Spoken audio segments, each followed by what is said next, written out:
Ready to go?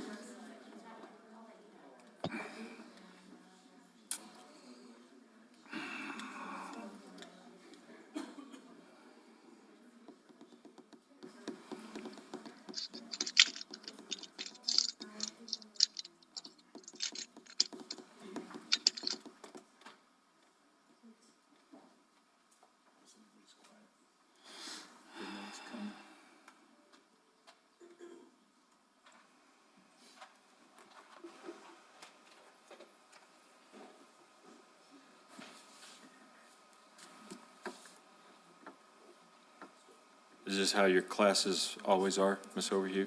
They're perfect. Excellent, excellent.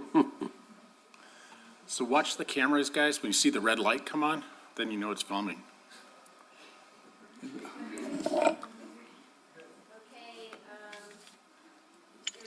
Okay, good afternoon, everyone. Welcome to the Village of Ruidoso regularly scheduled council meeting. It's May 10th. It's 1 o'clock. And it looks like, is that John Lennon that's in the audience? No, not John Lennon. Okay. So anyway, if you'll join me for, stand with me for a moment of silence. And then I would ask the Mayor Pro Tem, will you give us an invocation? Sure. And then we'll do the pledge.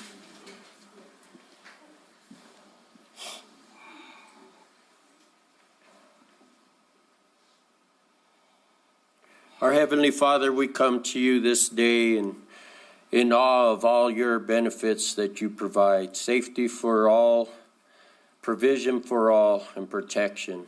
Although we had loss and we suffer and grieve through that, but you are faithful to see us through. We ask you to bless this meeting, direct and guide each of these leaders, and for all present here, Lord, let them be open to your way of living in tranquility and peace. In Jesus' name we pray. Amen. Amen. Amen. Pledge. I pledge allegiance to the flag of the United States of America and to the republic for which it stands, one nation, under God, indivisible, with liberty and justice for all.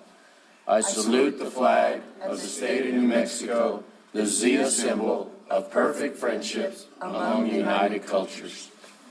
All righty. So did everybody know the New Mexico salute? It sounded like it. Sounded like everybody knew it. And I have a roll call, please. Mayor Crawford. Here. Councillor Salas. Here. Councillor Letterman. Here. Councillor Eby. Here. Councillor Hooker. Here. Councillor Coughlin. Here. And Councillor Jackson. Here. Thank you, Mayor. We have a quorum. Okay, could I get a motion for approval of today's agenda, giving the chair the ability to move? Mayor, I move to approve the agenda as presented and giving you liberty to move items as desired. Second. Any other discussion? Roll call, Ron. Councillor Salas. Aye. Councillor Hooker. Aye. Councillor Coughlin. Aye. Councillor Letterman. Aye. Councillor Eby. Aye. Councillor Jackson. Aye. Thank you. Okay, well, we're honored today. We have so many wonderful guests, and is there anybody with the shooting team in the audience? All right. Yeah. Yay. Congratulations. And the coach. Hayden? Yes. I'll be seeing a lot more of you this summer, I think. Well, congratulations. We're super proud of you guys. The whole team did an awesome job. Yep. And the baseball team? All right. Thank you, Yay. folks, Yes, for great. being on the baseball team, making it to the top 10. That's great. So we appreciate all of that, and we love that culture you guys are building here. Okay, so we want to move on, and I'd like to move to the village manager's report, and we can get a presentation on the presentation and information on feral horses from the esteemed Mrs. Overhue's office. So if you'd like to come up to the desk and give us an introduction on what you are planning to do. Because as we all know, they are both a blessing and a curse, depending on who you talk to. He's still trying to, when that thing turns green, you're good to go. And if you want to sit in the center, they can sit on either Yeah, side you or can whatever's sit- the best for y'all Make yourself comfortable. presenting. There you go, you're up. Okay. This is a copy of our slide and our sources. Okay, thank you. Well, thank you for having us. This is my wildlife science class. We've been learning a lot about wildlife and invasive species, and they wish to present information about feral horses to you. Excellent. Yeah, as she said, we're from her wildlife class. There's 3 of her classes here today, and yeah, we've been learning about yes. For the record, can you state your name, please? Yes. My name is Alora Shaver. Josh Jensen. Thank you. Thank you.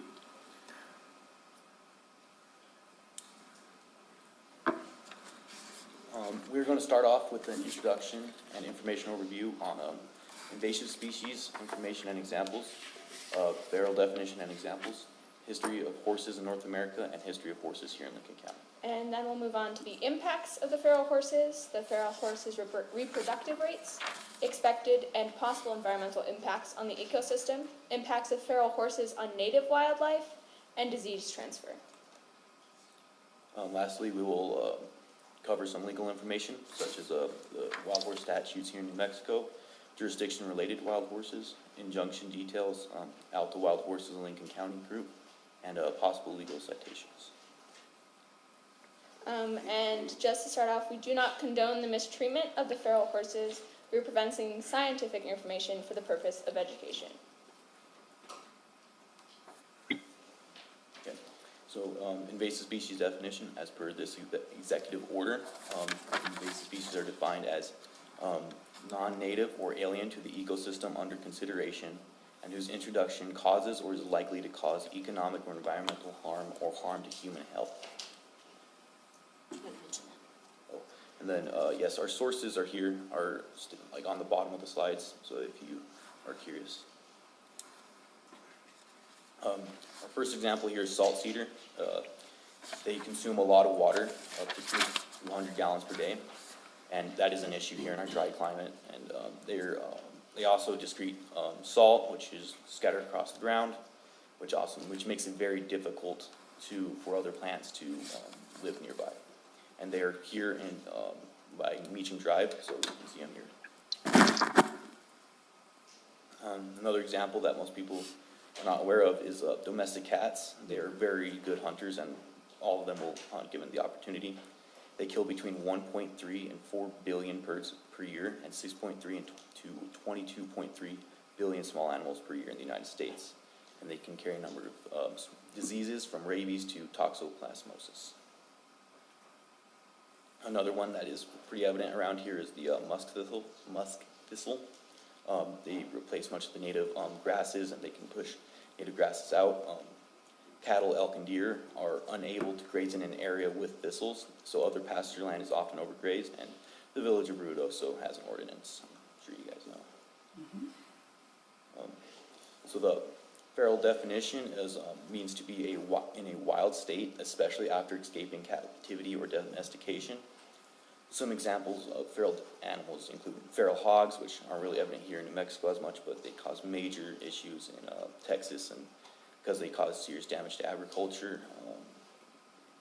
Feral horses are our example here. They destroy the ecosystem by grazing and trampling all the grasses they walk across. This makes it extremely difficult for other animals to thrive.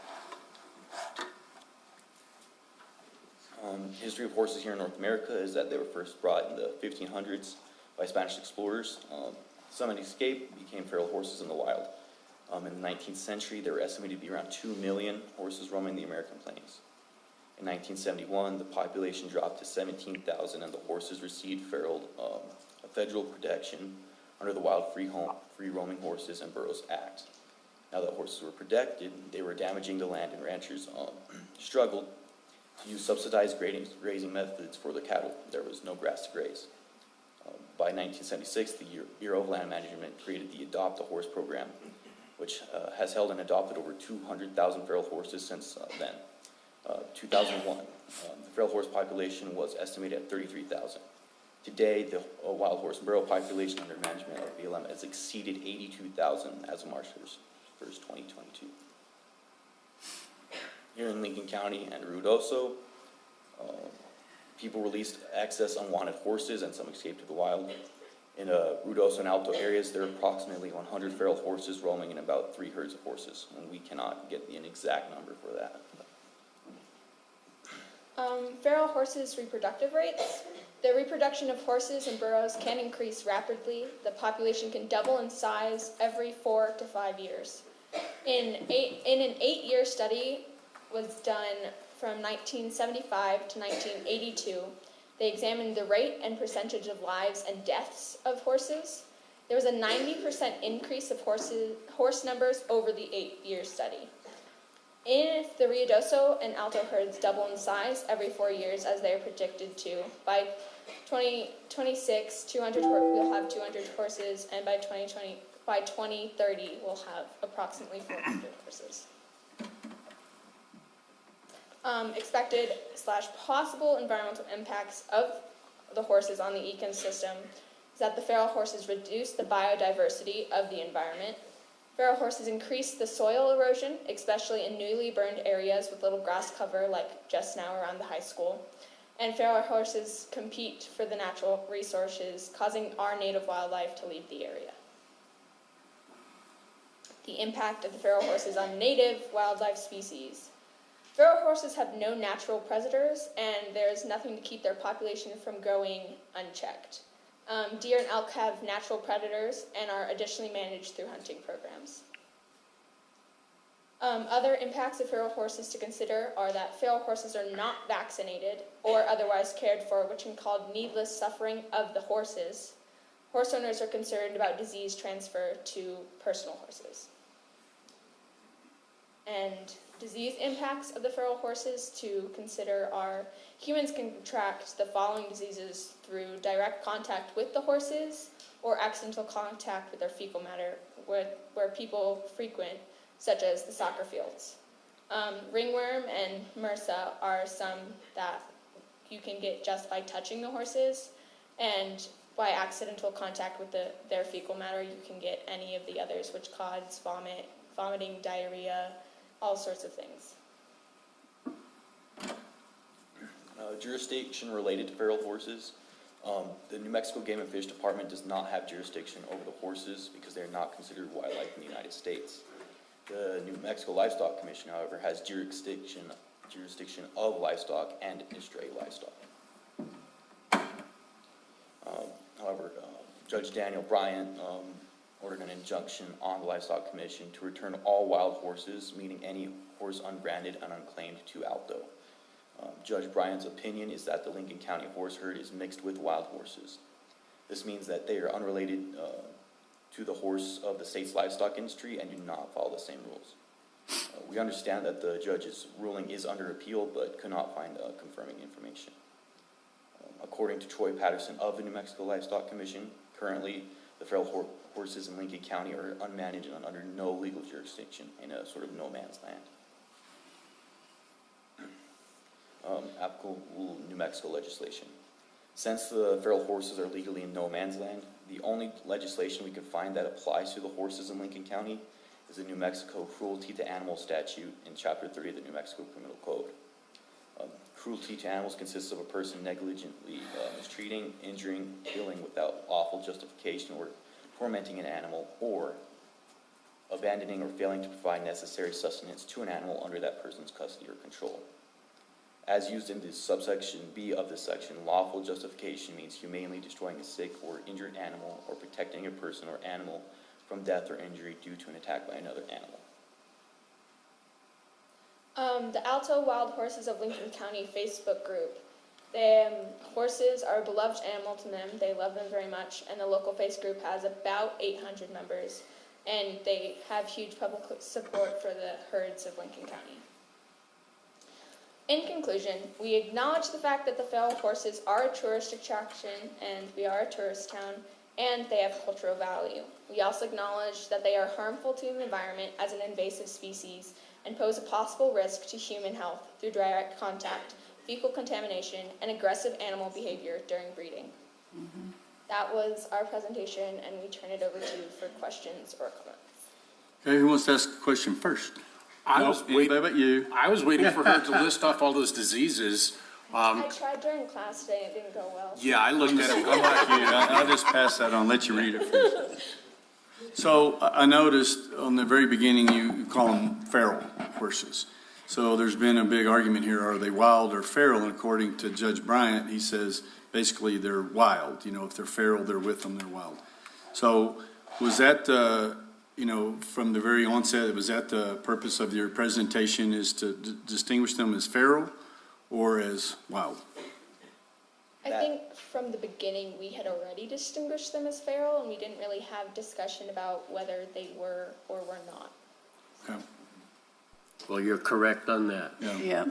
And our unjudged certified opinion. Anyone else? I got one question on the one particular where you said that you couldn't find any definitions in the statutes, but you did find one that pertained to them. That was under the cruelty to animals.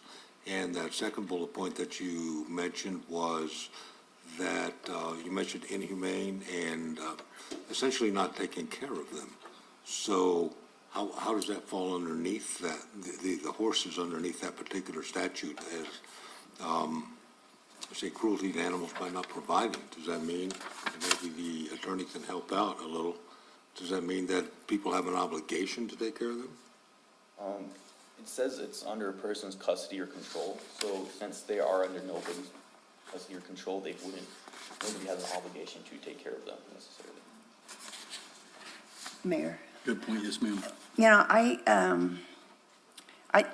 Great presentation, all of you. I think that it's always good to have young minds thinking about what we need to do. One thing, have you discussed in your classes, what if you were the village council or in charge of something, what would you do? And the thing that scares me, and I really appreciate you bringing it up, is, as you know, visitors come to town, and even our own citizens, they're always going up, touching the horses. That could be a real hazard, health hazard. And, I don't know how you get that out to all the people, but, I really appreciate you bringing that up because that's something that needs to be told. Okay. Have you discussed anything in your classes, what you would do if you was the mayor? The thing is, public policy takes into consideration public opinion and scientific information. Our only purpose here is to present the scientific information side of it. Got it. Man, he's going to be a politician. Yeah, he is. Pretty good. Good job. We discussed a lot of scenarios, but we're not here to make recommendations. Sure. No, yeah, absolutely. I really appreciate all the time that has been spent on that, especially for something that Ridoso is currently having some issues with. And it is fun to watch them, but there are a lot of issues. It's such an emotional issue for a lot of people, and you guys just came out straight with the facts. Yeah. And that's good. And the mayor is up in 4 years, so start planning your strategy. But no, you guys did an excellent presentation. I would hesitate to say it's better than a lot of the other presentations we've gotten from people that get paid to do presentations. I was waiting to see what suggestions you have, because we're at a loss, and as you so eloquently described, the ruling by Judge Bryant kind of says that it's hands off, even though there's other things that talk about testing for Spanish colonial descent, and that hasn't been done with this herd, and blah blah blah and all that kind of stuff. So it's a real difficult thing, but it was very factual, very taking emotion out of it, this is one of those subjects that we have to pull the emotion out of it. So you guys did a great job. Yeah, great. So it's similar, you got to see how the livestock board had jurisdiction for many years until this injunction. So that was establishing like herd animals, like the cattle, the horses, as opposed to the fish and game, who are over the other animals. And so those are one of the things that we struggle with on what can we do in the conversations we've had with other states, Montana, Nevada, that are getting run over, and it's affecting the ecosystem there with the horses. And we all love horses. We know we do. But we've had conversations with Wild Horse of America group on maybe birth control. What can we do there? How can we manage it? And this is the same conversation that we're having with the forestry people, the state and the U.S. Forest Group about managing what we have. And this is one of the areas. So I do appreciate you bringing it up because we had no idea where we were going, because usually it's from the other direction. You know, the horses are there with sainthood. You know, you can't touch them, look at them, but then we still have people that abuse that process and feed them, put themselves, their children, and the horses in danger. And we do have horses that are struck. Last week, I believe we had 2 Yeah. that were killed, and nobody wants to see that, is with the deer and the elk. So thanks for bringing it up again. And if you do pass this on and you come up with some other suggestions, one of the things this council loves, we hear about problems all the time, but when you have a solution, man, we really like that too. So, but appreciate what you guys have done, and thanks for your consideration and bringing it to us. Thank you very much. Well, I applaud you guys. Very good, students, very good.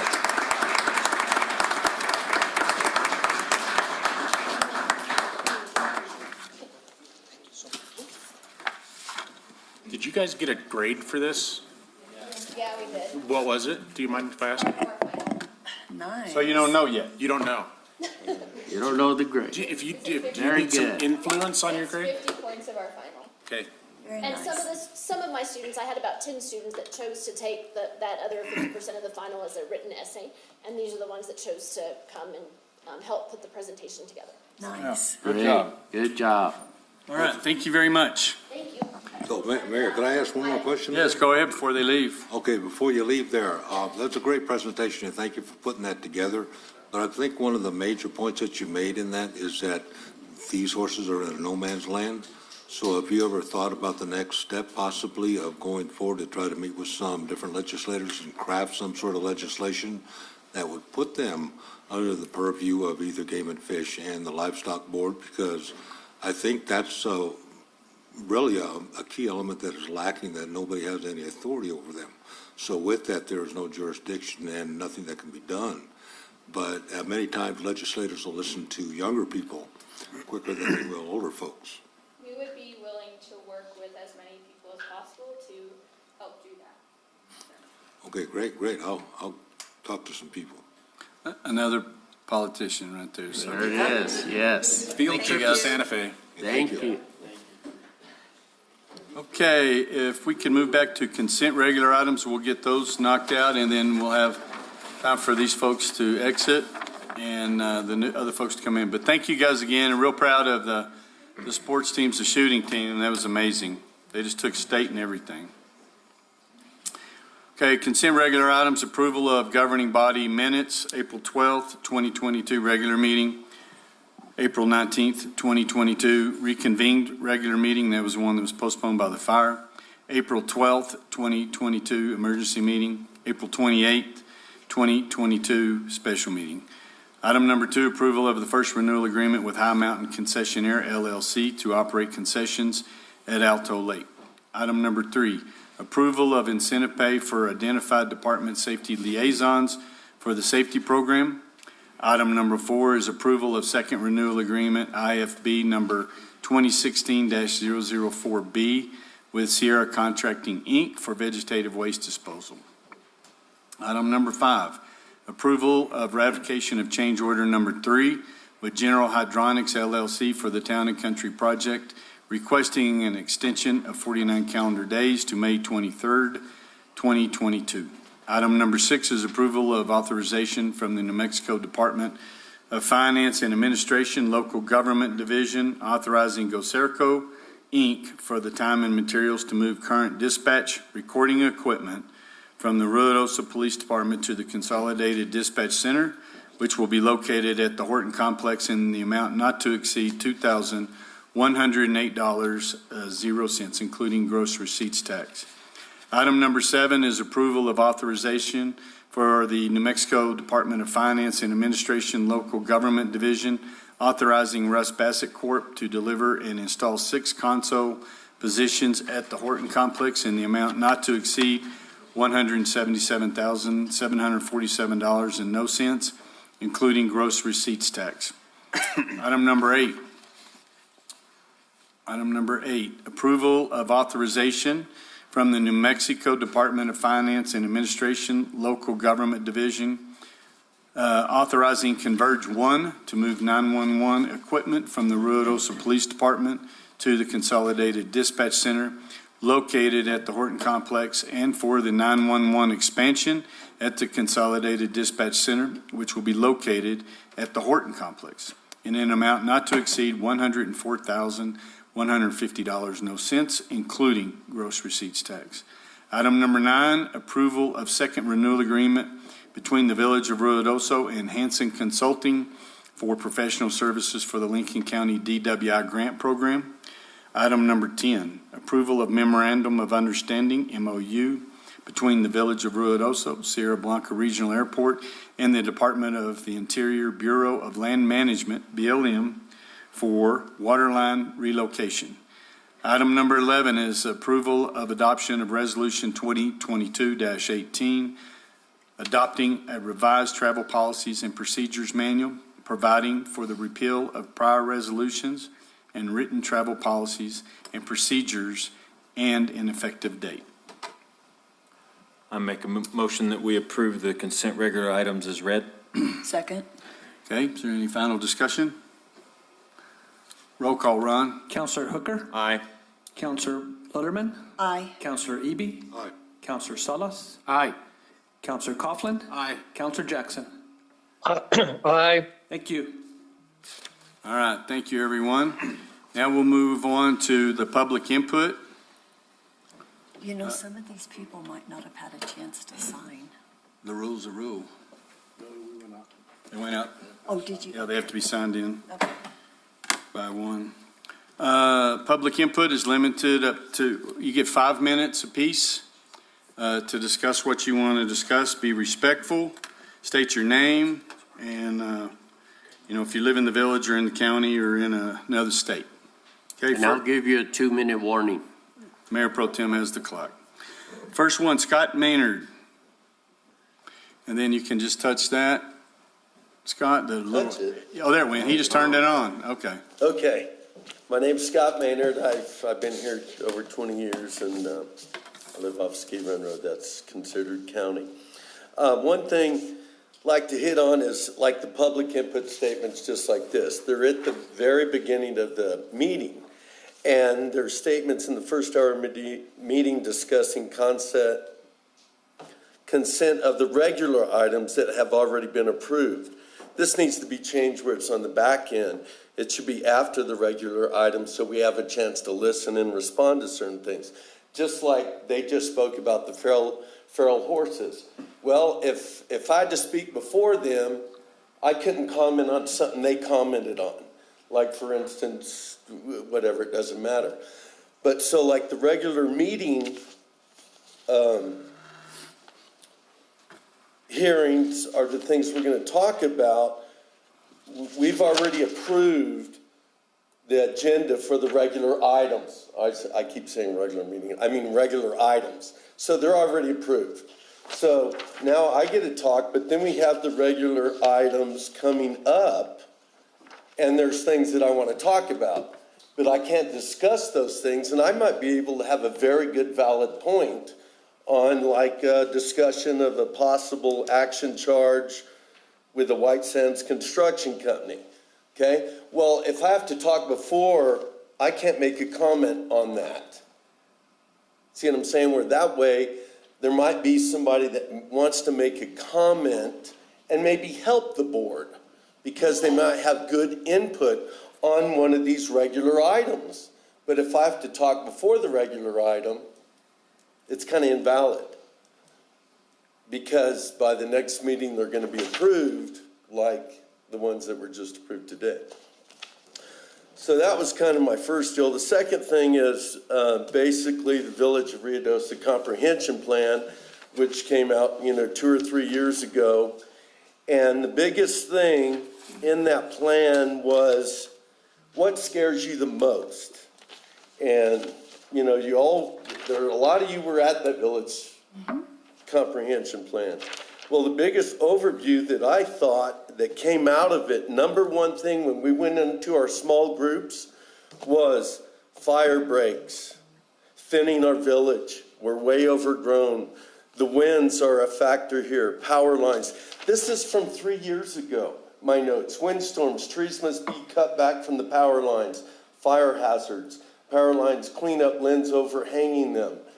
Planning for the future. There is no future if we burn up.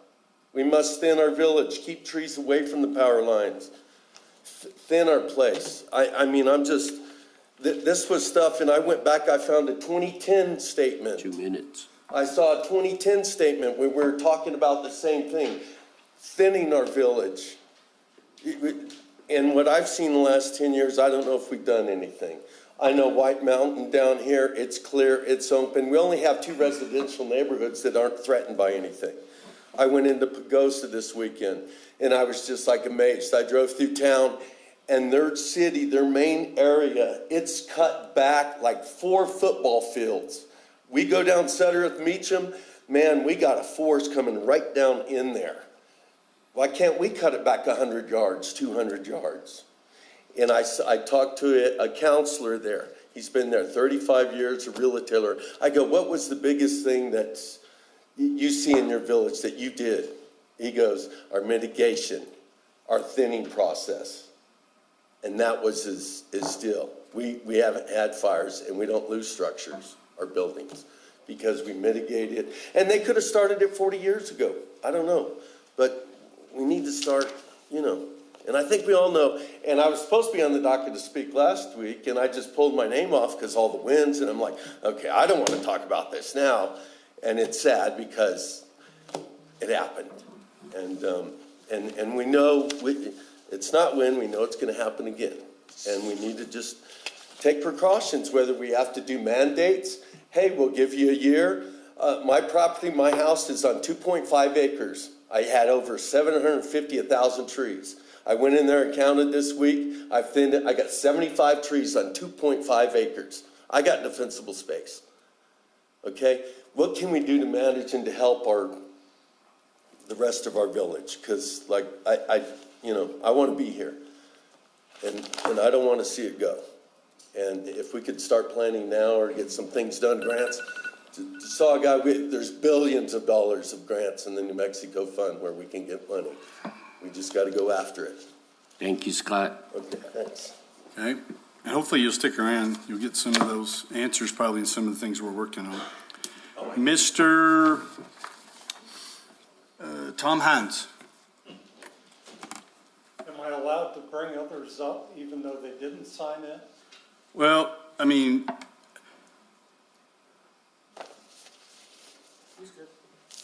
he's good, but he wants somebody else that didn't sign in to speak. Well, I apologize, Your Honor. That's all right. I mean, I'm not. Well, no, we came in last week and we talked to somebody here at the town, and I was not notified that I needed to sign in prior to public input. Okay. So I appreciate the fact that that was extended today, but there are others beside myself that would like to speak. And they were here with you, but they Yes. didn't sign in? Yes. I mean, why not? We don't have rules, so just come on up Yeah. and let's just go through it. And I mean, we want to hear about all these things. We I appreciate it. had a meeting last Tuesday, and then we had a meeting the Tuesday before that pertains to this meeting today. That a lot of the answers and things are there for. So if you'll state your name and My name's Tom Hines. And then, I live at 504 White Mountain Drive. Basically, got some information to pass around to all of you. Several of us in that neighborhood are extremely concerned with the speed limit issues that we see on White Mountain Drive. There's numerous times that we have had incidents at the corner of LL Davis and White Mountain Drive. There's a S-curve, blind. Speed limit's supposed to be 30 miles an hour, which I'm sure a traffic engineer would say is perfectly adequate for that area, but nobody does 30. And it has led to numerous accidents on our corner. The latest being a tire that was thrown off a vehicle, a trailer, I'm not sure what, and actually hit a front door at head height. And that is standing back at least 65 yards from middle of the road. So whoever picked up the tire and took off and didn't even bother to knock on the door. So we do have a great concern. I did watch a Zoom meeting months ago about what you are trying to accomplish with your bike path that you have going on. I did see the plans for a curb system on that path along White Mountain Drive. Based on what I, myself, and other residents and people who walk that path and utilize it daily have said to me, that won't be enough.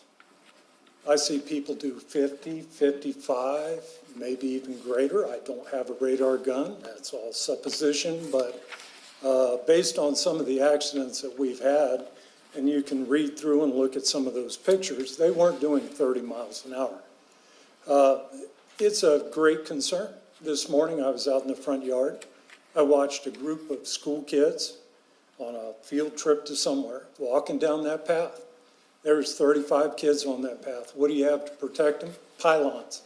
I listened to people drive purposely down that road over those pylons just to listen to the sound it makes when they hit them. I'm sure Tim could probably back me up that you guys replace those frequently. If they get knocked out, same thing as a person standing there. There's nothing along that stretch of road. So I don't know what the answer is. I appreciate the fact that the council loves to have an answer to a problem, but there are no problems, just solutions. So I do know that in other areas that I have lived in, speed limits have been addressed in a variety of ways. Speed bumps being one. Speed bumps don't work well in a community that has snowplows. I understand that. But I have lived in communities where plowing is a big issue, and speed, they're not called speed humps, they're speed dips. And actually, engineering-wise, they work very well, even with plow trucks. And they do slow down traffic. We feel that it's a big issue. We'd like to bring it before the council. We will continue to pursue this. We'll get petitions out, get walkers to, everybody I talk to on that path is scared to death. Everybody gets scared on that path. So I appreciate investing the money on one end of this thing and trying to tie it all together. It is a benefit to the community, but it's got to be safe, folks. It has to be safe. So I thank you for your time. I'll Thank keep you. it under. Okay, and who else do we have? Did you want to come up and speak on it? Yep. Come on, just if you'll state your name for us. My name is Jack Warlick. Okay. I live on the corner of Racket and L.L. Davis. And Tom is a neighbor, and we have talked about this. L.L. Davis is almost like a racetrack. And again, speed bump's not going to work there. Part of the problem I think we have with the infrastructure of this town is that if a policeman were to pass someone going 50 miles an hour and 30, they can't turn around and go give pursuit because most of the roads are too narrow. One thing that possibly would be a help on residential streets is a speed limit sign, because L.L. Davis, right, none of those streets.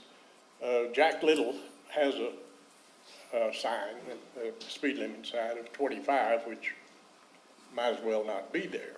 But I don't know how you could give it. I don't know how people get their driver's license. You know, because you're supposed to know what the speed limit is in a residential area. But no one seems to know. I had a car going uphill a couple of years ago. There's a little bump at the corner there, and he was going so fast that he left the street. There were, all four wheels were off the ground, and he lost control when he hit the ground. And then when he went up to make a left-hand turn, you could hear tires squeal forever. And this was going uphill. Normally, when he came downhill, he was going a lot faster than that, but I guess he negotiated the humps a little better. But it's a daily thing. 50 miles an hour is probably a pretty common speed there. There's stop signs there at Racket and LL Davis, and I guess they think that that's STOP stands for Start Tearing On Past, because they don't even hesitate at it. So my solution, if I were sitting there, would be, it's hard to give tickets in this town. We probably don't have the police personnel to do it. They have better things to do. My solution would be, if we give you a ticket, it's gonna cost you. If you're going 10 miles over the speed limit, then that's $500 or $1,000, I don't care. Because our streets are not designed to go. 2 minutes. Thank you.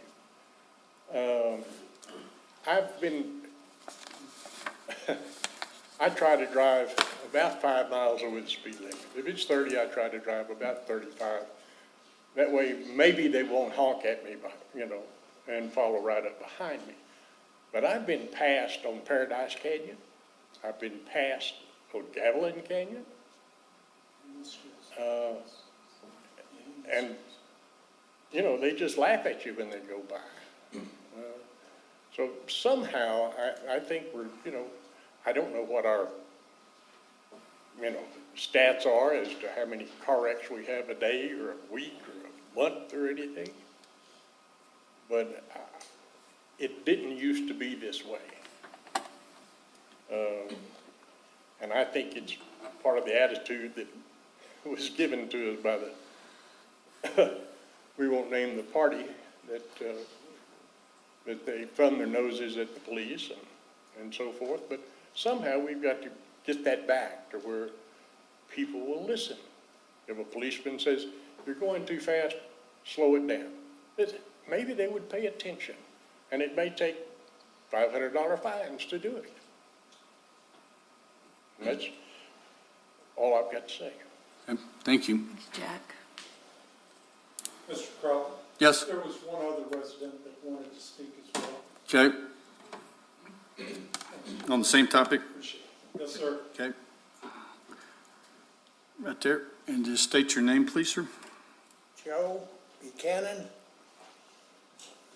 And I live at 502 White Mountain Drive. And had that car hit my wife or someone standing at the front door, it'd have killed them. If it had gone through our plate glass window, the couch on the side of it, it would kill you, and I don't know what the solution is. But we've lived there for 25 years.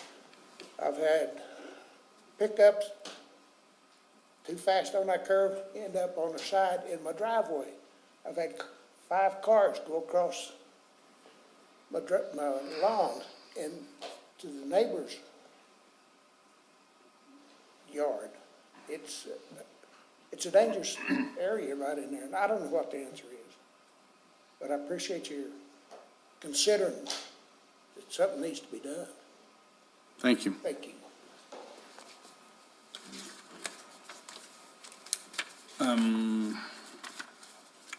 Okay. No more public input, so we'll move on to mayoral reports and presentations.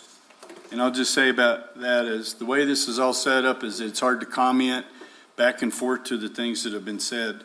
But I know our chief over here, we've worked on other areas around town with monitoring speeds and taking actions in some areas with speed humps, putting up additional signage, ticketing a few, the ones that they aren't seen in the process that we know who's driving the pickup, but my word's not good enough. It has to be a police officer.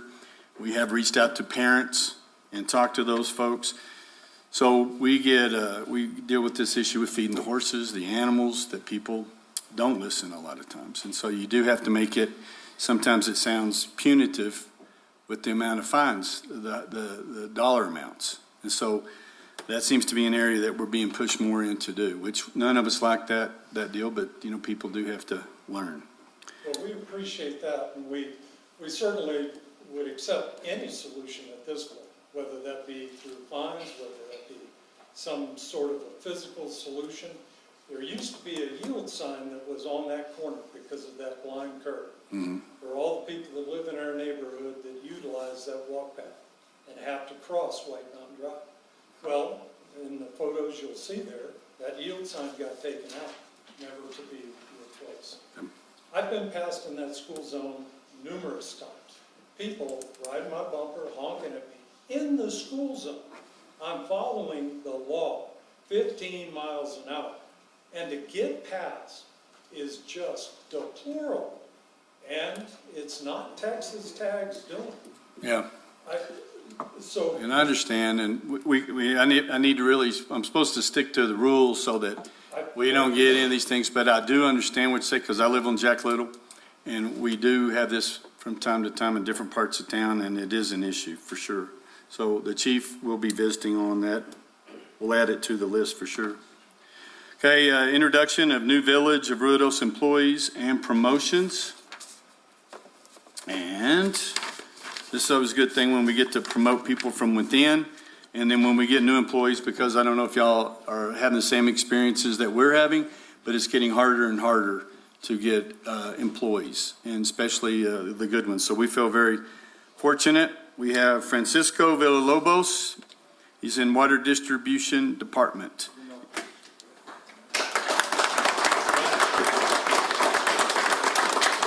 Just introduce yourself right there, if you would, please, Francisco. Right there, talking in that microphone. Counselor, would you move it over there for him? Yes. My name is Francisco Villalobos. I'm looking forward to working for the village, moving my way up, maybe sitting in one of your seats one day. That'd be good. Are you from here, or where are you from?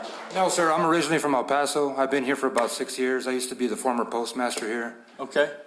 Just taking a different direction in life and ready to get started. Well, we're glad to have you. Thank you. Very glad to have you. Thank you. And so now you know what we look like, so if you have any issues, you know how to get a hold of us. Welcome. Thank you so much. Thank you, sir. Thank you. Welcome aboard. Appreciate you. Welcome. Okay, we have a promotion. Tim Salazar. There he is. Safety coordinator, and he's still working as the ACO part-time, and he was promoted March 13th, 2022. And he was supposed to do this at the other meeting, but the fire postponed it. But anyway, we appreciate you coming in. You've been with us now for how long? 4 months, sir. 4 months, and I know that we are going to miss you in one area. But we appreciate you because it's such an important function, the safety of our employees, making sure that when they go out, they do come back. So we appreciate everything that you're doing, and I think you know most of us by now. So anyway, thank you for what you're doing and moving up. Thanks, Appreciate Tim. it. Thank you, Tim.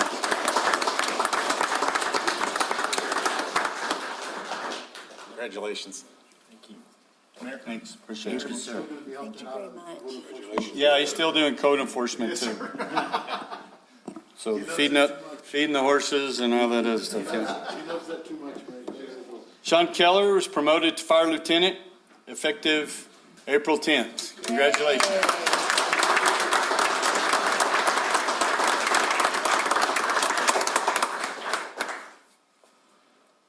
Thank you. Yeah. I'm gonna get away with that. How long you been with us now? I've been living in the village for 12 years, 6 years with the Redus Fire Department. Okay, and I saw your wife with you earlier. My beautiful wife, Leslie, in the back. Yes. Glad to have you guys here. Thank you very much. Appreciate it. Does everybody know we had a chief retire, and then we had a new Congratulations. I'm chief? glad you're and- there, buddy. Thanks, sir. Appreciate it. Well, we always love it when we get to promote from within and people with the experience. It was evident through this last fire that we had plenty of experience. Daniel Salazar is promoted to water production tech at the wastewater treatment plant and water production, May 8th. Come on down, Daniel. Everybody's got to get a look at you. And Daniel's father's with us, but I think you've outgrown your dad. Yes. I've known him when he was about this big, and look at you today. Thank you very much for what you do and your hard work. We appreciate you. Thank you very much.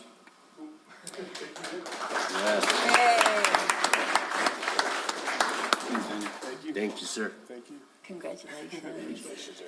Daniel Hildman is promoted to patrol sergeant at the police department effective April 28th. So congratulations. Sorry? How long you been with us? 7.5 years. 7.5 Yes, years. sir. Well, thank you for all the service that you've given us. Thank you very much. Yes. We appreciate you. Were you out running today? I'm sorry? Were you out running today? No, I was in the. You were driving in. my unit, and my foot got tired from hitting the brakes. Yeah. Because you You were having to push them.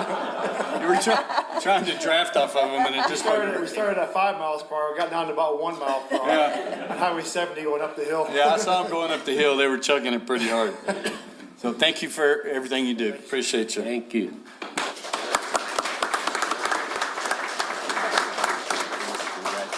Thank you. Appreciate you. Congratulations, Sergeant. Congratulations. Jim Ostick, promoted to street foreman, May 8th. Jim? All right, Jim. Come on down. Trying to help out with the street department, and you'll probably do a good job. Well, you're doing a good job. Thank you. You have been doing a good job, Yeah, Jim. trying to. Mayor, I think he's only been here a short time, so that's a fast promotion. Yeah, I was saying, we just introduced him a month or so ago. Yeah. Congratulations. Good job. Thank you, Thanks, Jim. Jim. Appreciate you. Congratulations. All right, well, that's the end of that. So we appreciate these guys because they do so much.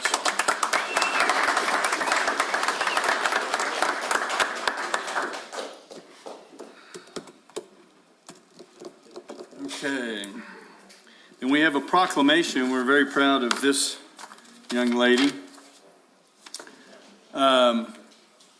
We have a proclamation here, and the former mayor, Mayor Batten, gave proclamations all the time, and I never understood how he did so many, but when you're the mayor, you get to meet so many remarkable people in our community, so many young people that are doing such wonderful things, and so many volunteers in our RSVP programs, and people that give unconditionally to others that they've never met. And the fire's an example of that. Before that, it was the flood, and it's always something. But anyway, here's another one, and it's, whereas the young people of Lincoln County are tomorrow's leaders, and whereas since 1947, Youth of the Year has been Boys and Girls Clubs of America's premier recognition program, celebrating the extraordinary achievements of club members. And whereas Youth of the Year honorees from New Mexico are shining examples and living proof that great futures start here at Boys and Girls Clubs. And whereas the Boys and Girls Clubs throughout New Mexico had numerous candidates participating in the 2022 New Mexico Junior Youth of the Year competition, and whereas through the Youth of the Youth Year program, young people showcase their talents and achievements, share their hopes and dreams, and work toward a bright and positive future. And whereas the competition included a written essay, a speech about themselves and the club, then an interview by a panel of distinguished judges. And whereas it's official, Lincoln County's very own Natalie Muldowney was selected as New Mexico Junior Youth of the Year for 2022. And whereas Natalie Muldowney started attending the Boys and Girls Clubs of Chavez and Lincoln counties when she was in the 2nd grade, and now, as a 6th grader, continues to help staff and other kids during the day. And whereas Natalie Muldowney is a leader, a role model, and an all-around great kid. Now, therefore, I, Lynn D. Crawford, Mayor of the Village of Ruidoso, do hereby proclaim Wednesday, May the 11th, 2022, as Natalie Muldowney Day, proclaimed as 10th day of May. Yeah. Good job. Come here, Natalie. And hopefully somebody's got a picture, and we got the big Natalie fans over there. I like that. Congratulations, Natalie. Thank you for all Natalie. you do. Here, I want you to have this, okay? Turn around, wait, turn around. And you can get your picture. Hold it up there. There you go. There you go. Thank you. birthday, we want to present that to everybody else. So Mayor, you need to ask her about her business. Her business. Tell us a little bit about your business, Natalie. It's a free advertisement. Come on. I have a vending machine at my dad's work in Midland, Texas, and I started it about 5 months ago, I believe, and it's doing really good, but it's okay right now, but nobody has quarters, so nobody Raise everything to $1, I guess. That's what we do. So, well, congratulations. Yes, good Thank job. you. And there's a great example of what we were talking about with so many of the youth that we have here today. It's very awesome. Are you mom? Yes. Congratulations. Yes. Okay, congratulations. Be proud. Congratulations. Good. Well, we're so glad to have you all here. Thank you very much. Absolutely. So I don't believe that we have any boards or commission appointments today. So we'll move on to the village manager report. Mr. Dodge. Mayor, Council, we did provide a full written report. I'd like to just forego that. If there is any questions on it, feel free to give me a call. We could talk more. If you have specific questions, you can ask those. But I'd like to just go ahead and move on to the Lincoln County off-road item, Mayor. Okay. So, Ron?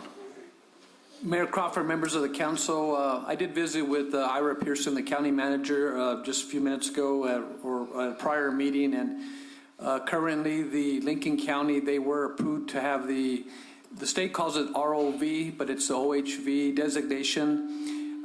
Ira said that they're waiting on the agreement with the New Mexico Department of Transportation to have it executed. At this time, they have purchased the signage.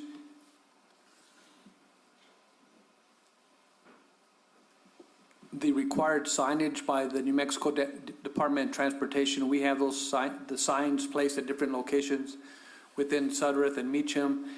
And as soon as they have the signage set up, Department of Transportation would do an inspection of the signs, and then they'll give them their blessing where they could begin the route and be able to have the vehicles being able to move forward and use the new designation and the new roadways. So we're excited about that, just to partner with the county on that. And, we're very grateful that we were able to do this back, I believe, in 2018 and get that designation for the village. So, and we've been working with the county, and anything they need from us to help them with that, we'll move forward with it. So I now stand for any questions. But they can't drive on them right now. Mayor Crawford, members of the council, until they have their agreement signed and then the signage, just like we did here at the Village of Ruidoso, we had to wait till we had all the proper signage in place. If they're out there now without the signage, they could get a citation from the state police. So that's just the enforcement on that. So. Now, what roads are included in this designation? On that, I'm not sure exactly. 48 to 37 and over. I think it's just how long is that, Mayor? Do you know the total miles on that? I wasn't sure on the whole. Yeah, So on 37, they could get to Bonito Lake? Okay. Yes. But you can't, can you go down Gavilan? Gavilan can, yes. I think Well, that's, with this, it will. yes, with this part it will. And then, county but approved still it. not 70 to the Downs or 70 to the Mescalero. Okay, Thank you. thank you. Mayor, moving on, the next presentation I wanted to talk about was the McBride fire and, our short-term, long-term plans and just the whole reaction. So I'm just going to kind of do a recap. For many of the mayor and council, we were actually in a council meeting, on April 12th when this whole event started. And, I'm just really doing a recap. I know the mayor and council, you all have been involved with the whole recovery plan and as we started to develop it after we moved out of operations into recovery mode.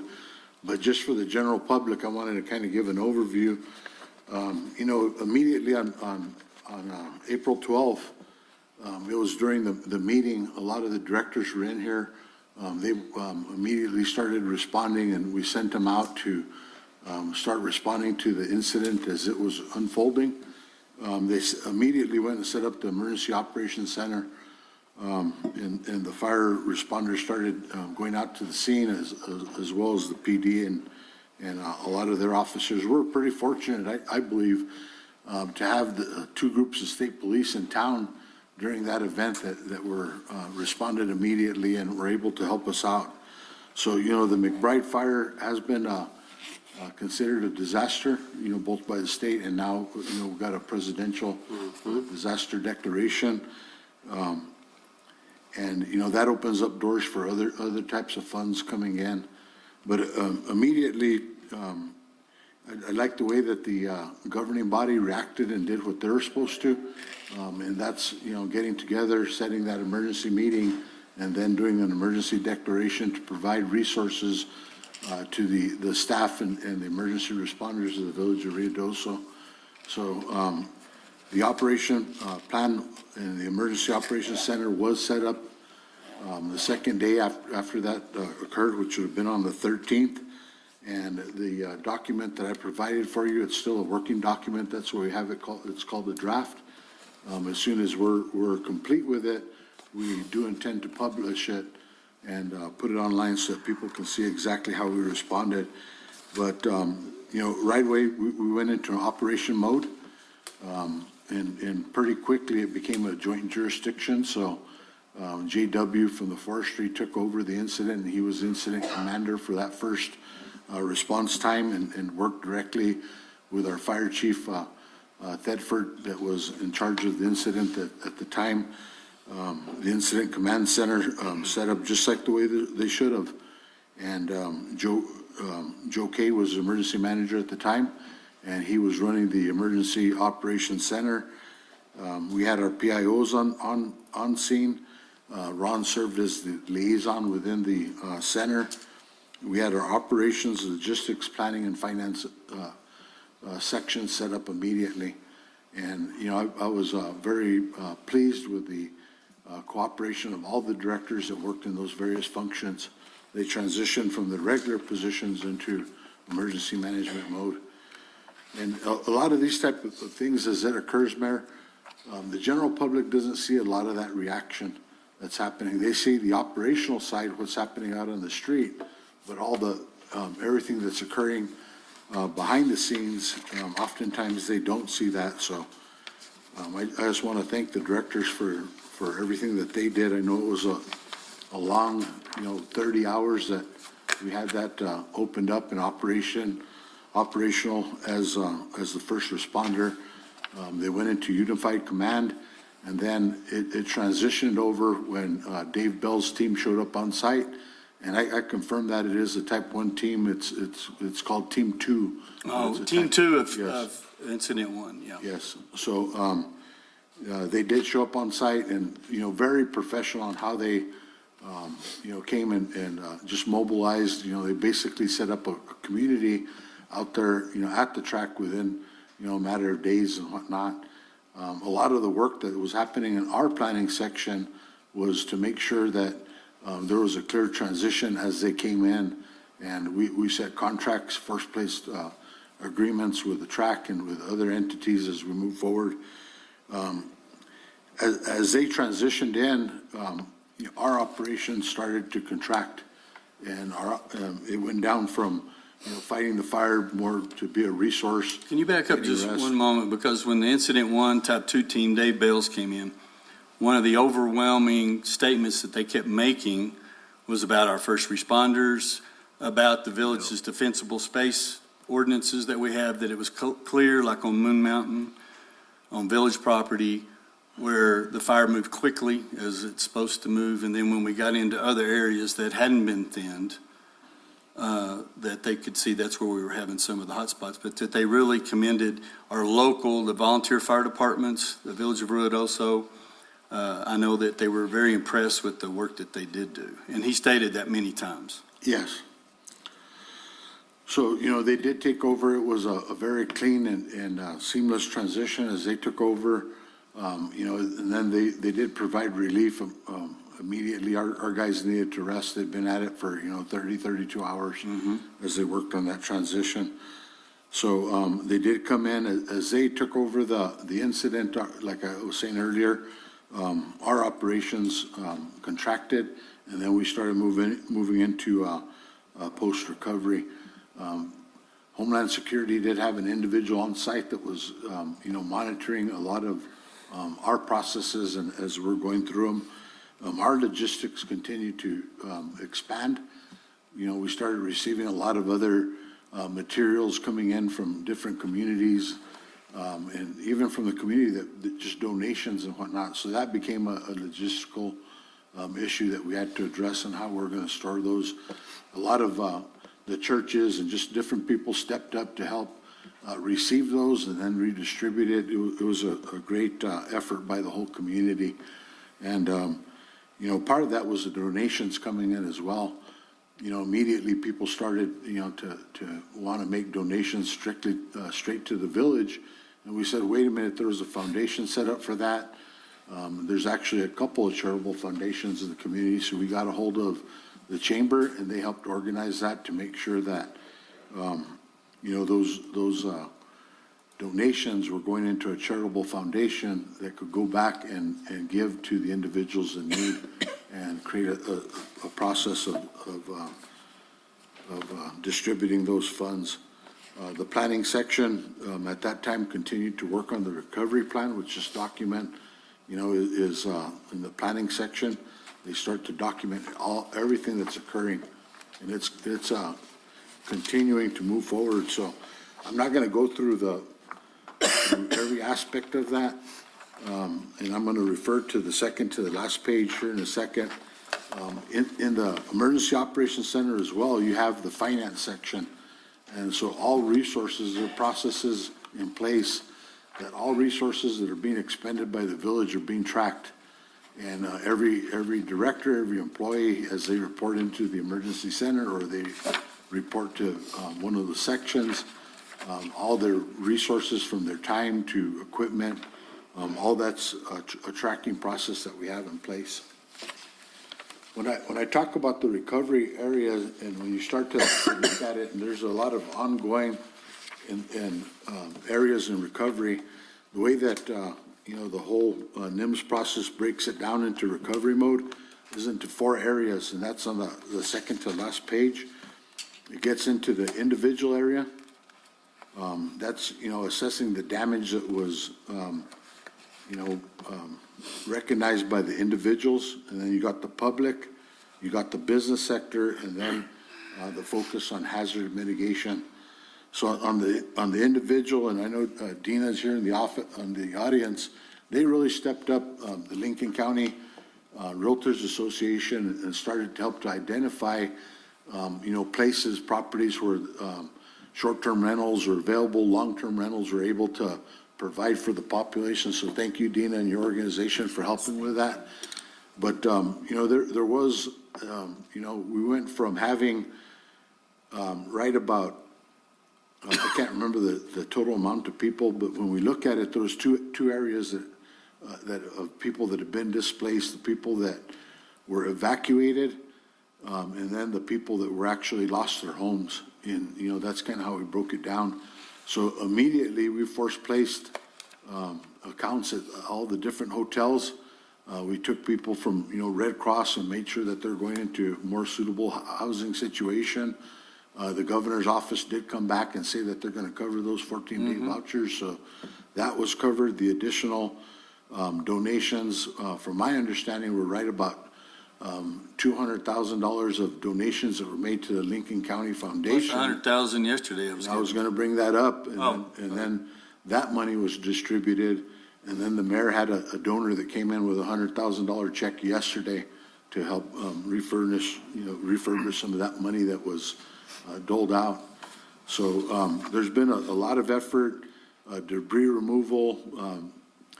I can't remember, I'm going to get the name wrong, but the Baptist church that came in to do the debris Southern removal Baptist on Rescue and private property. Recovery. Yes, and then there was Samaritan's Purse that helped as well. So just a tremendous amount of effort. There's still ongoing efforts on the individual side, with the, FEMA is getting ready to mobilize and set up a recovery center there at the university. They're still in discussions about where they're going to be setting up and what times they're going to be offering services. And there's also been a couple of FEMA people that have been going around the community helping any individuals in need that have been impacted register for the FEMA recovery program.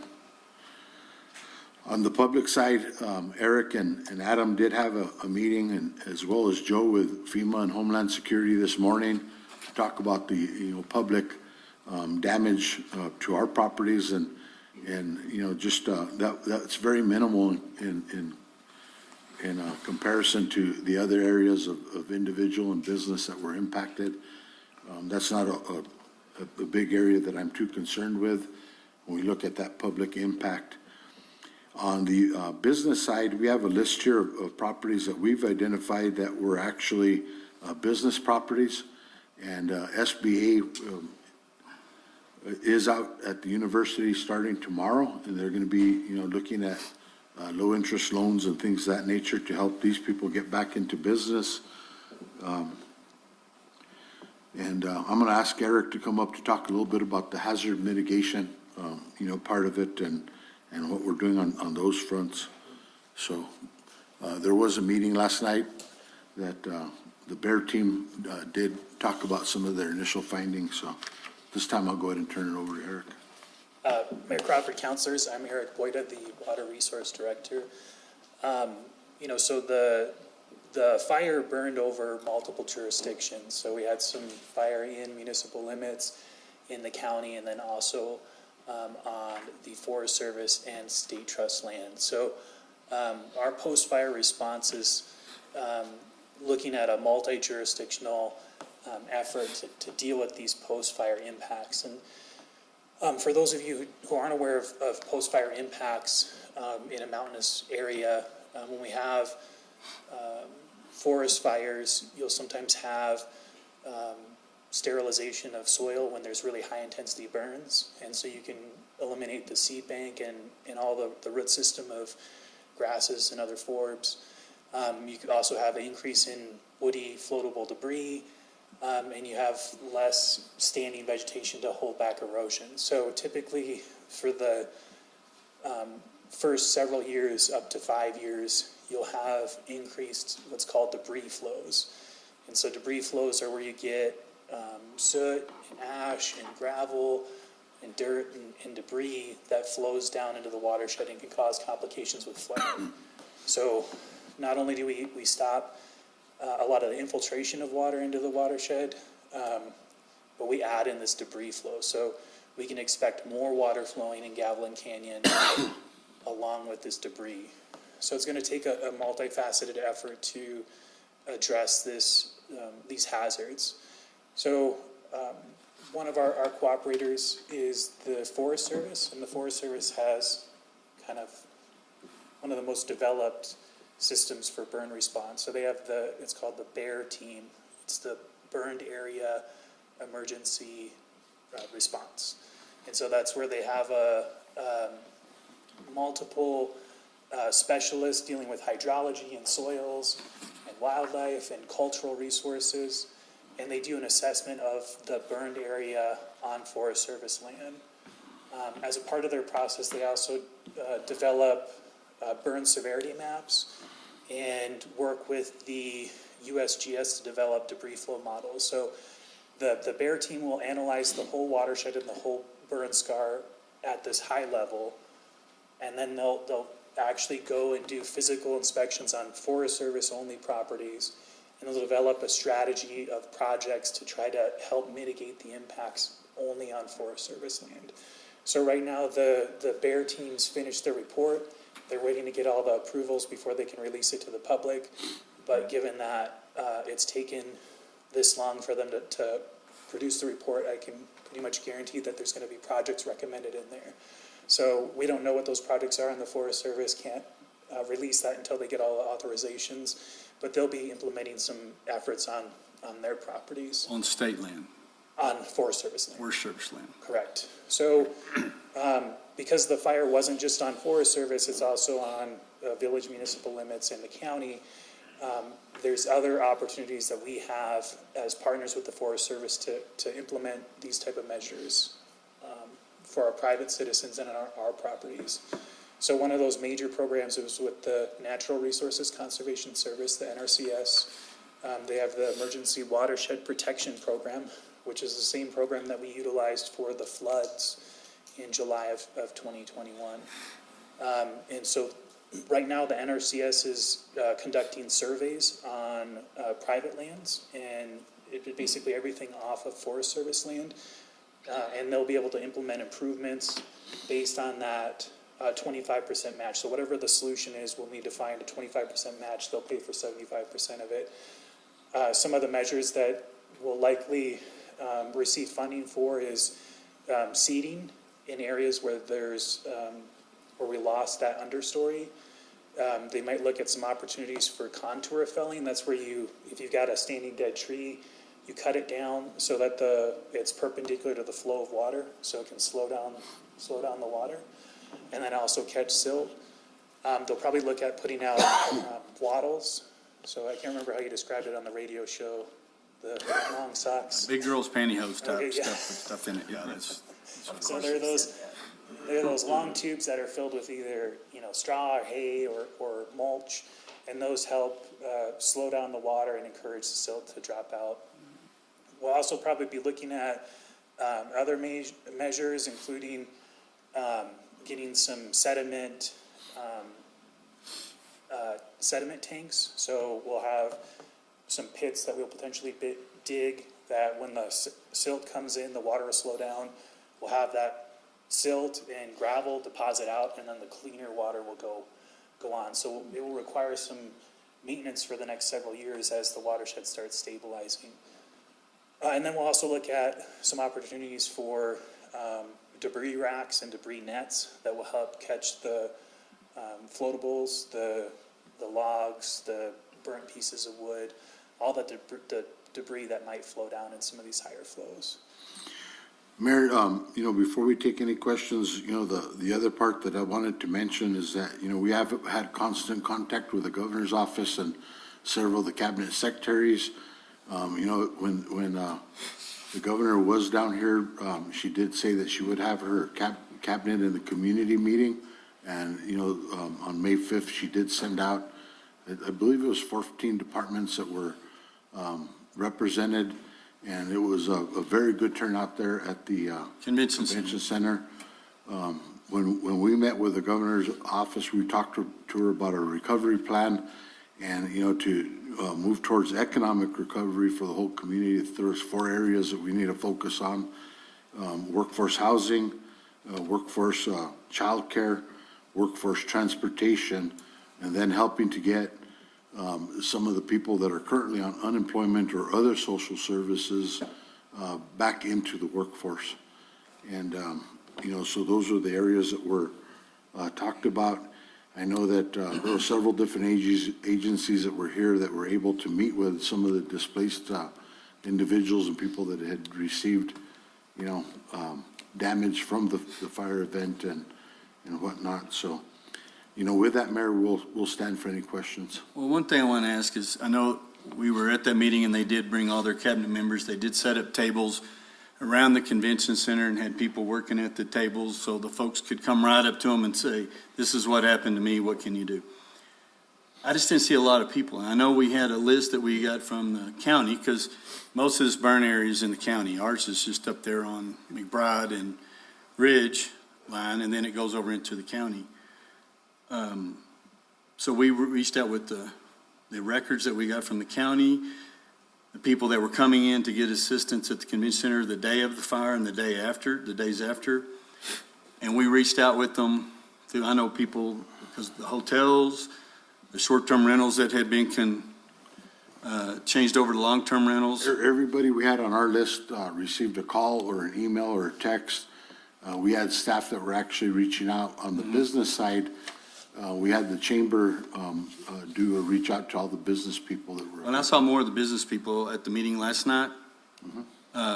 a lot of those folks were there too, because we had the Bear unit and some FEMA guys there for that. And then today, we just left a meeting with the Secretary of Workforce Solutions, I guess is what it's called, on how we're going to do all these things. But still, we're reaching out through social media, the radio stations. We're putting up the, what do they call them, the traps over by like Albertsons, you know, the signs and stuff out. I mean, we're doing everything, but I still get a call every now and then from somebody that hadn't heard, doesn't know, and I just don't know how we reach all those people. Yeah, I've been working with 3, but, you know, last Thursday at that meeting, you know, that was pretty overwhelming. And I don't know of any other way that we could have done. I thought it was a great opportunity, but there were people that, I mean, I had a little girl with me that just busted out crying because she said, I don't know what to do. I don't know where to go. And so I took her over. But even people that know what to do, it's very overwhelming to And we're working, we brought in insurance specialists from the Office of State Insurance to help people that did have insurance get it moved through quickly. The point I'm saying is, I know we did a great job, but looking at what's going on in Las Vegas and Laureata, we've been up there, we've seen how they were so far behind what we've done because we've had catastrophes over here we've been training for. And then now what happened in Santa Rosa yesterday, you know, but we're still not being able to reach people. We've got to figure out how do we get those people. And I hate it that they get my cell number from somebody or off the website, and that's the best way they got hold of us. And Mary, you know, it seems like it's always impossible to reach 100% of the people with all the efforts that we're making. And as they come in, at least we know where the resources are, and we could get them to the right people. And we're still pleading with people that if they're out there that you know someone, you know, the chamber, Deborah, her staff did a great job directing traffic. Riker has done a great job over at the Lincoln County Community Foundation with their board setting down with people and actually visiting with them and taking their applications, verifying that there is a need, and then actually writing a check and putting it in their hands. And then the community for just coming out and handing you a check for $100,000. You know, don't tell nobody, you know, and that's just amazing. That's the community we live in. But I feel like we're doing really better than what, and we hear that from the state people. You guys are way ahead of what we thought you'd be, but I know we can always do better. But just as was mentioned earlier, you know, in so many areas, we try to get people's attention, and it seems like that we're going to have to do something with, you know, and let's just group it all, whether it's defensible space. I know Dick, I don't see him in here, but he goes around to homes, you know, sections of towns, and then we write them summonses, and then they have to go through the process to get to the court, and that's where the judge talks to them, or the feral horses, or speeding, or whatever. You know, we run them through that process, but we're going to have to get more aggressive with those things to make sure, because the winds are going to get stronger, and some of the things that Eric Boyd is dealing with, and we'll see it later on in here, is how do we change on our water collection with the big rain events? And because we're not getting the slow drizzles that we did once before. Does anybody have any questions for Eric? Oh, just one real quick one there. Hey, could you elaborate a little bit more on the private help as far as the people that had land that was burned? Just a conversation with Josh Richardson yesterday. You know, he just bought that 22 acres a month and a half ago, and the whole 22 acres burned. Josh? Yes. He was saying that he reached out to FEMA, to all the different agencies, and he said that none of them could offer any help at all, zero assistance. So you were just talking about a 25% match? Mayor, Councilor, it's the same NRCS program that we're considering, you know, up in the watershed for the July 6th. So it's going to be the same process. You know, NRCS is going to come back and they're going to do an assessment and then make recommendations. So he needs to be contact NRCS. So and that's one of the things that I wanted to mention is, so during the flood event, you know, the village of Ruidoso has a prescriptive easement up and down the river, so it's easy for us to access. But on this fire, we don't have the access to people's properties, so they have to fill out an assistance request form through the NRCS so that the NRCS can have access to their property to develop a damage assessment and proposed project. So I'm gonna be working with Carrie Gladden to get those forms put on our website and then also on Facebook. But we really need to push for everyone to fill out those forms that want help, and then for the people that actually get the forms to harass their neighbors and get their neighbors to fill it out, because, And it's our understanding that the county has agreed to be a sponsor as well. yes, And that property is within the county. yes. But we really need to get that form, so. All right, so I'll just tell them that, very, very soon, you guys will post the, form for the NRCS. Correct. And then, just be watching on the village website. Correct. Anyone else? So is the county going to start doing defensible space? I don't know. They're still debating if they don't want to have ordinances and zoning and stuff like that. So they've looked at it, and, we're talking to the Forestry Service about, we've been for years talking about mitigation, not suppression.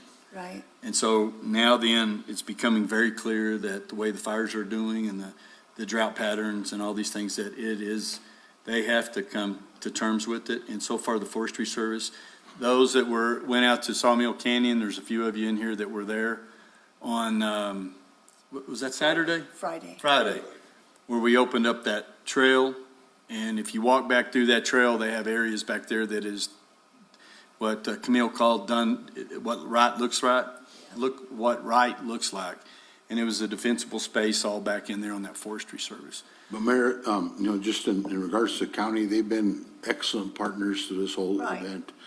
And, they've agreed to take on the debris removal part of it. So all those contracts within the village and county Bolt, they're the ones that are moving those contracts. We're cooperating with them, but, and they were dealing with no gal fire as well. Mm-hmm. So it's two different fires ongoing.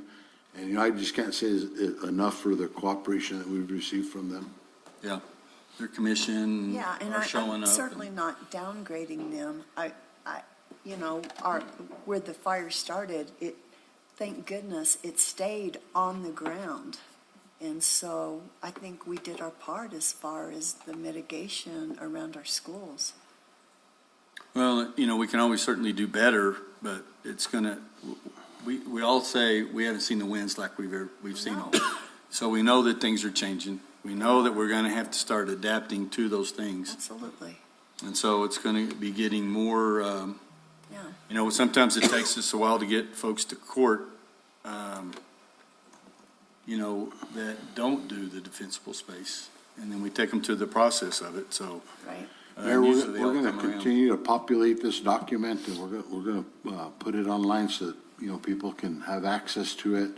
But it really talks about all our response and resources and how, and, all the efforts that we've made to respond to the fire. So there are, quite a few lessons learned, and we're going to make those adjustments and try to get better. Mayor, and council, if there's no other questions, I'm going to move on to the recreation.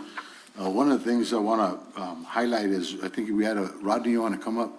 We had a very successful Cinco de Mayo and Seis de Mayo.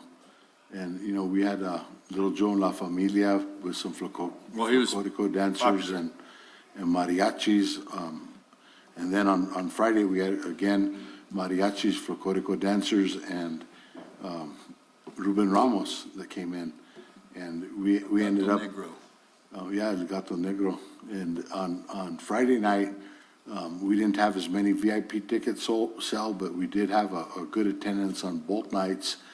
When I look at the bottom line, the two departments that were involved were Parks and Rec. It's a new thing that we're doing to create an event fund. And the convention center, after we paid off all the expenses, there's about $15,000 that's going into that reoccurring fund that we've created, or enterprise fund that the mayor and council's created. So it was a great activity for the community, great cultural experience. I think everybody had a good time, and we made some money, for other type of events like that for the future. So, with that, I've asked Rodney to come in and talk a little bit about recreation and how we're going to move forward into the summer. But if you have any questions on any of that, feel free to give me a call, and I can expand on those comments. Good afternoon, Mayor and councilors.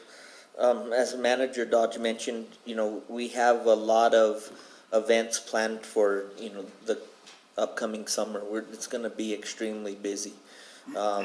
Just the department alone, in conjunction with the team tourism and the convention center, have a lot of events going on. Have a lot of partnerships that we're also bringing back, as well as continuing to work on. And there's just so many events that are going on. Just to name a few, working with the Ruidoso Midtown Association, we'll have the Brudoso event on Father's Day weekend, which has been marketed as a party in the Pines, because that weekend there's a lot of events going on for people to enjoy Father's Day weekend here in Ruidoso. We have the Mountain Smoke Fest, which is centered around the 4th of July, which is also Ruidoso Midtown Association event, but we're also partnering with bringing in our own events. We're looking at bringing in a drone show, at least one for that weekend, to help kind of celebrate 4th of July proper in Ruidoso. We're working with the High Mountain Youth Project to do a pancake breakfast on that Saturday morning of that weekend, and then we're going to also have a 5K fun run in the Midtown area. The Mountain Smoke Festival is a concert that will be held in Winkfield Park on that afternoon. Now, when you say Mountain Smoke, it's barbecue. It is barbecue. It's a food-based competition event. Have craft breweries, arts and crafts vendors, live music. And that's just to name a few. Going out further into the summer, of course, we'll be promoting Ruidoso Adventure Tours at events that are hosted in Ruidoso, as well as at the Ruidoso Downs Racetrack. We are winding down our youth sports for the summer, but at the same time, we're gearing up for the swimming pool and the inflatable water park at the lake. All of our preparation for those is going as planned. We have our inspections planned for the end of the month. You'll notice that pieces of the Wibbit are already being installed. We'll be slowly and steadily putting that up in preparation for starting for the Memorial Weekend. Our summer staffing, as far as for our temporary staff for the pool and the inflatable water park, is going really well. I believe we have around 16 lifeguards and about the same number of cashiers that have been hired, and a lot of those guard positions have actually gone through training over the winter, whether it was Christmas break or spring break. We've had multiple classes to try to prepare them, get them ready for the lifeguard season. We're hiring lake attendants to keep up with the restrooms, the trash, parking manager to keep up with the parking.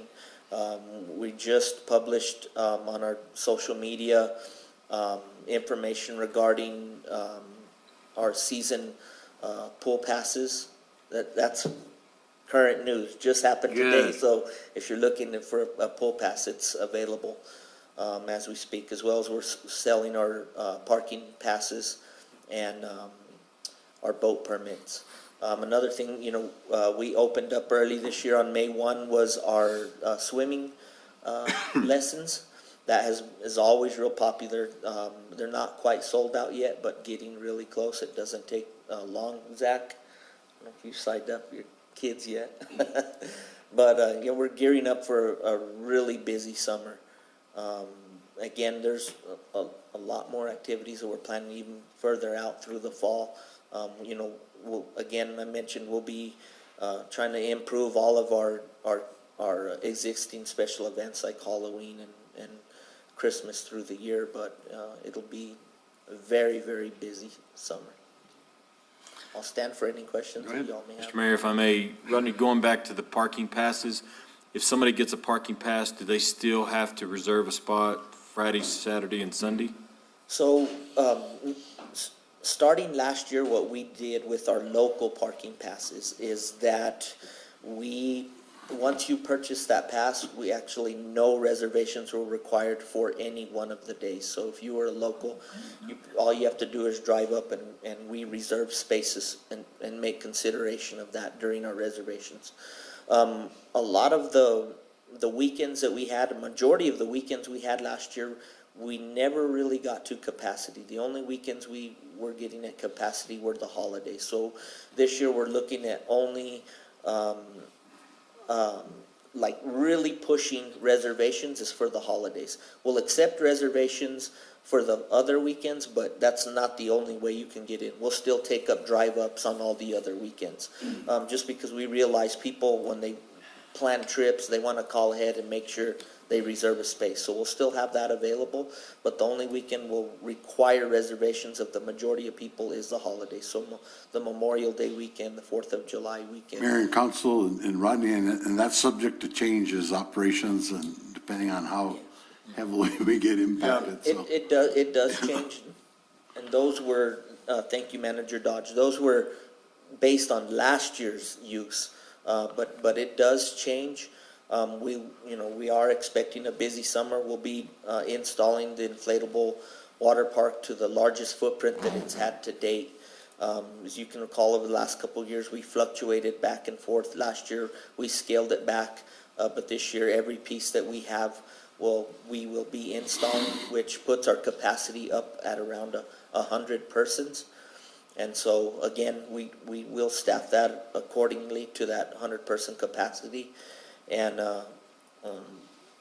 but I've heard you've already had some persons enjoying the Whippet. So we're going to get some additional signage, and the police will have to, even though there's, signage and whatever, they're still using it at night. Yes, so we've made some plans, and we will have to deal with that through the summer. So we will be adding signage, and another thing that we've added is a motion censored camera, and we'll be finalizing the install. Should be up and running by tomorrow. So it's infrared and daytime motion sensor, and so when it senses motion within the parameters that we set up, it'll send a notification through a cell phone, and so we can track that through our cell phones when we're not in operation. And then we work with the police department and our department to do just close patrols during our non-operating hours. Because it can be dangerous, that's Yes. the whole point. Okay, anybody have any other questions for Rodney? Yes, we still are scheduled to open the swimming pool on the 27th, right? Memorial Weekend. Yes, sir, that is Everything correct. there, and then I just heard you say credit card, all that is online or will be functioning and stuff, so. Barring any mishaps, we Of course. accept cash, credit card, take pool passes. Kind of a few other updates that we've added is we did accept credit cards at the pay station at the lake, but we're actually getting hardwired internet there at the pay station, so we have more consistent and reliable service. Good. We did extend a hard wire from the concession building to the actual Whippet itself, and so we'll have a hard wired so we can accept credit cards on a consistent and reliable basis there as well. Okay, then at the lake, and this might reflect to Eric, or you might have input, we're not going to be diverting water for a while. I think we're at 3 CFS or 2, and we're not going to get no water in there, so we're going to be using it. Are the Whippet out enough to where it drops, say, 10 feet, or I don't even know how much it'll drop. I haven't asked Randy or got that, but where it could still be safe, I guess. Because what I'm worried about, and I just went out there, and when you got the first one, that concrete slab that's there. Yeah, Mayor, Counselor, if the water does drop, we'll move it or relocate it, and then tighten up ropes as well. Okay. So.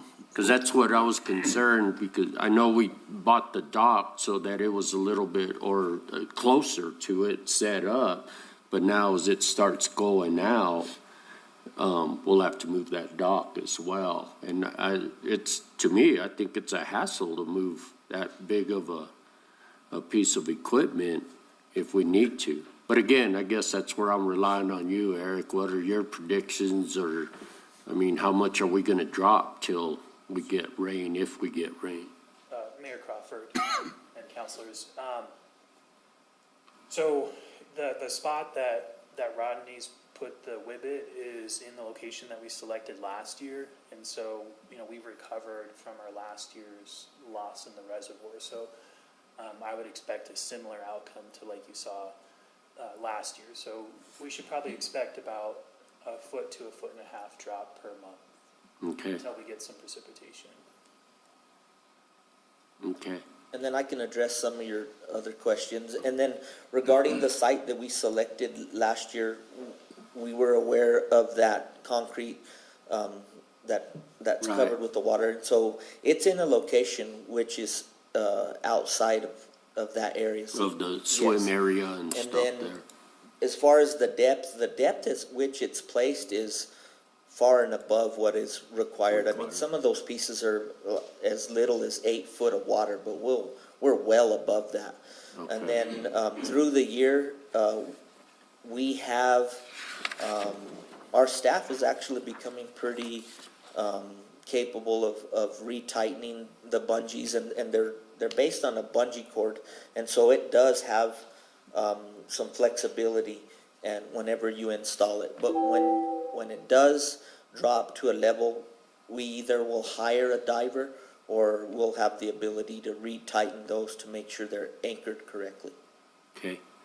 So on a different section over there, are we gonna open up for overnight camping, or is that strictly all parking? It's going to be parking, because based upon the previous 300 vehicle capacity, Right. we need to keep the campground open and utilize it as parking. Okay. That's all I have, Mayor. Rodney, what about the kiddie pool? Kiddie pool will be open on. Will be open? on- Okay, yes, because I had open. heard it was damaged when that tree fell and we wouldn't have it open this summer, but it'll be operational. Yes, it will be operational. Staff almost immediately started making or repairs to the pool. It did shatter the concrete deck, but that's already been repaired. You'll notice the fence still needs to be repaired, but at this time, we have no concerns about it not being open on opening day this year. Anyone else? Thank you, Rodney. So I can't get my season pass now online, right? You have to purchase them in person because we make photo IDs. Oh, that's right. But we could do that at the office. Yes, sir. We're open Monday through Friday, 8 to 5. Okay, Take cash or credit card. good. Thank you. Thank you. Anything else, manager? I was just gonna say, he has the iceberg over at the tennis courts. He's not gonna use it there. Yeah, no, I know. He's been fixing some tears, I think, or leaks from whenever we took it down. Anyone else have a question for the manager on any of his report? Pretty lengthy as usual. Yep, good one. Nope. Okay. Thank you. So now we'll move down to reports from municipal officials. And I'd like to start with Councilor Jackson. Can you hear me, Gary? Yes, Mayor, you're coming in loud and clear. Well, the first thing off is that because we are a village, it's nice to see things getting back to some kind of normal activity. The Whibbit being one, people coming in, driving through Midtown on weekends. I can see that I can't make left turns, and that's a good sign. I was particularly taken with the fact that the governor took such an interest in us and sent down our secretaries for several meetings and then a public forum. I think that told the public at large that we're not turning a blind eye to any of this, and we take it all very seriously. And that's all I have, Mayor. All right, thank you, Gary. Councilor Coughlin? Oh. Yeah, don't use it all up. Just hit the high points and let somebody else have something to talk about. Okay, so, yeah, it's been a busy month since the beginning of our last meeting. I didn't make the second part of our meeting. So like Manager Dodge spoke about all the cabinet secretaries coming down, And my passion is more towards the childcare thing. So I had meetings with the Deputy Secretary of Early Childhood Education. Then there's some programs to help address some of the childcare constraints within the village through ECECD, PED. Also spoke to the Secretary from Human Services, and there's some stuff there that can help people out as well. But as we took all those different areas that Manager Dodge spoke about, we were able to weave them all together because it's not just one issue. The child care affects our workforce. Our workforce affects our economy. And you can't really just address one of them. You have to address the many of them. So I'm continuing to have conversations with early childhood education. There's waivers that are possible, and we're trying to nail those down so that people can find out what kind of waivers are available to provide childcare and help to stem some of that. I know my daughter ended up having to find another daycare. There's none that have space here in Ruido, so she's having to do 2 hours a day round trip back out to Capitan, and figured out that it's about $8 a day in gas to go out there. So she's doing okay. Her and her husband are doing okay, but there's a lot of other people, $40 a week really cuts into their household budget for gas to try and take their child all the way out to Capitan and then be able to earn whatever they're earning. I don't know, that fire, when the day the fire started, that was supposed to be my week of easing back into the work life, and it just like train slammed into me and got going. So I'm just happy to be pretty healthy and moving forward and back at it. And the things that we did, like you alluded to, the state, they're just really happy and pleased and amazed with the progress that we have done. And it seems like here we are again being the role models for the rest of the state. So a lot of work by a lot of our village employees and directors and even you guys sitting here and Mayor, you just are on everything. I've had comments about, does he have to be everywhere?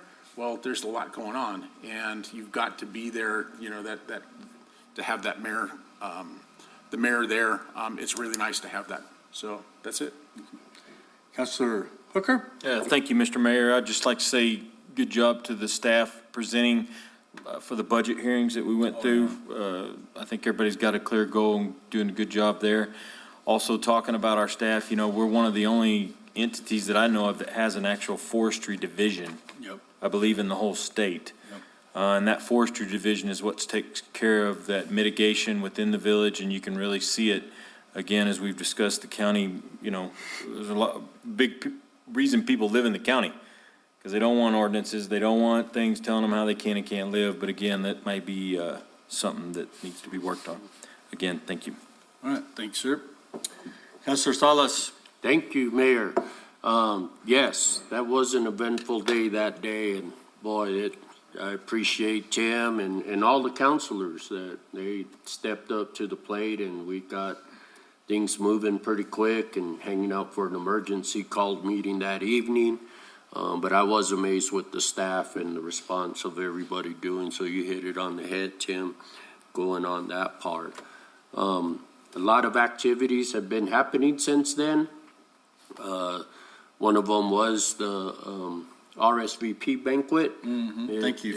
You're welcome. It was very good. It was not as well as attended as before, but we're starting back up again.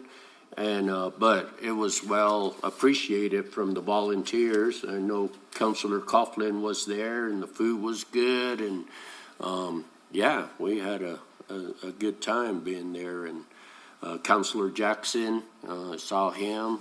And were you there, Susan? No, I was forgot. coming back from Albuquerque. So that's right. You did text me that you wouldn't make it, but it was a really, really good event. And Rodney alluded to it, but I got good reviews from the spring sports this year, adult and youth, that it was fun to get out and play again. And that's basically where they were at. Cinco de Mayo was excellent. got shipping on the dance floor. She had a good time. But boy, I tell you, by 8 o'clock, I was already falling asleep in the chair and stuff, so that's where. That's when the party started. It did. So we got up and left, but it's there. You did mention, Mayor, about the Sawmill Trail. There on the, about a week and a half ago. That's excellent program. I just hear good reviews of how as with all partnerships with the Forest Service, the village, BLM, how we are working to expand our outdoor recreation.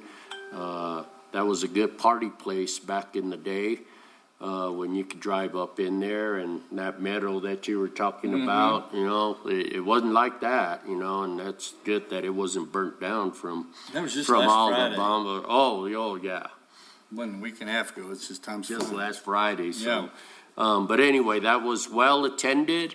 The National Forest Foundation, as we partner with them with part of our parking pass, $1 goes to that to improve more projects on there. So that was really good. I was glad that we did have a fishing tournament coming up this weekend, or we do have a fishing tournament. Is that correct, Rod? Now, I got confused. Is it just for kids, or is it everyone? Young at heart. You're not going to pull that, are you? So He always does. It's hosted, first off, Mayor and councilors, by the new business there in, near Alto Lake, the old ski shop. They're hosting the event. Okay. That business is. It's a brewery too? Yes, it's a brewery. They sell bait and tackle during the summer, and then they're a ski shop during the winter. So that business is hosting the event. They did run a special event application through our department. They will have two categories. So there's one for adults and then kids 17 and under, and they're paying out cash awards, and I can't recall what the exact cash awards are, but there's first, second, and third for both adults and kids. At either lake? Just at Alto Lake. just at Alto Lake, right? Registration is on Saturday morning at 8 a.m. So I'm glad that we got the youth lake or the kids lake. It's stocked and all ready to go.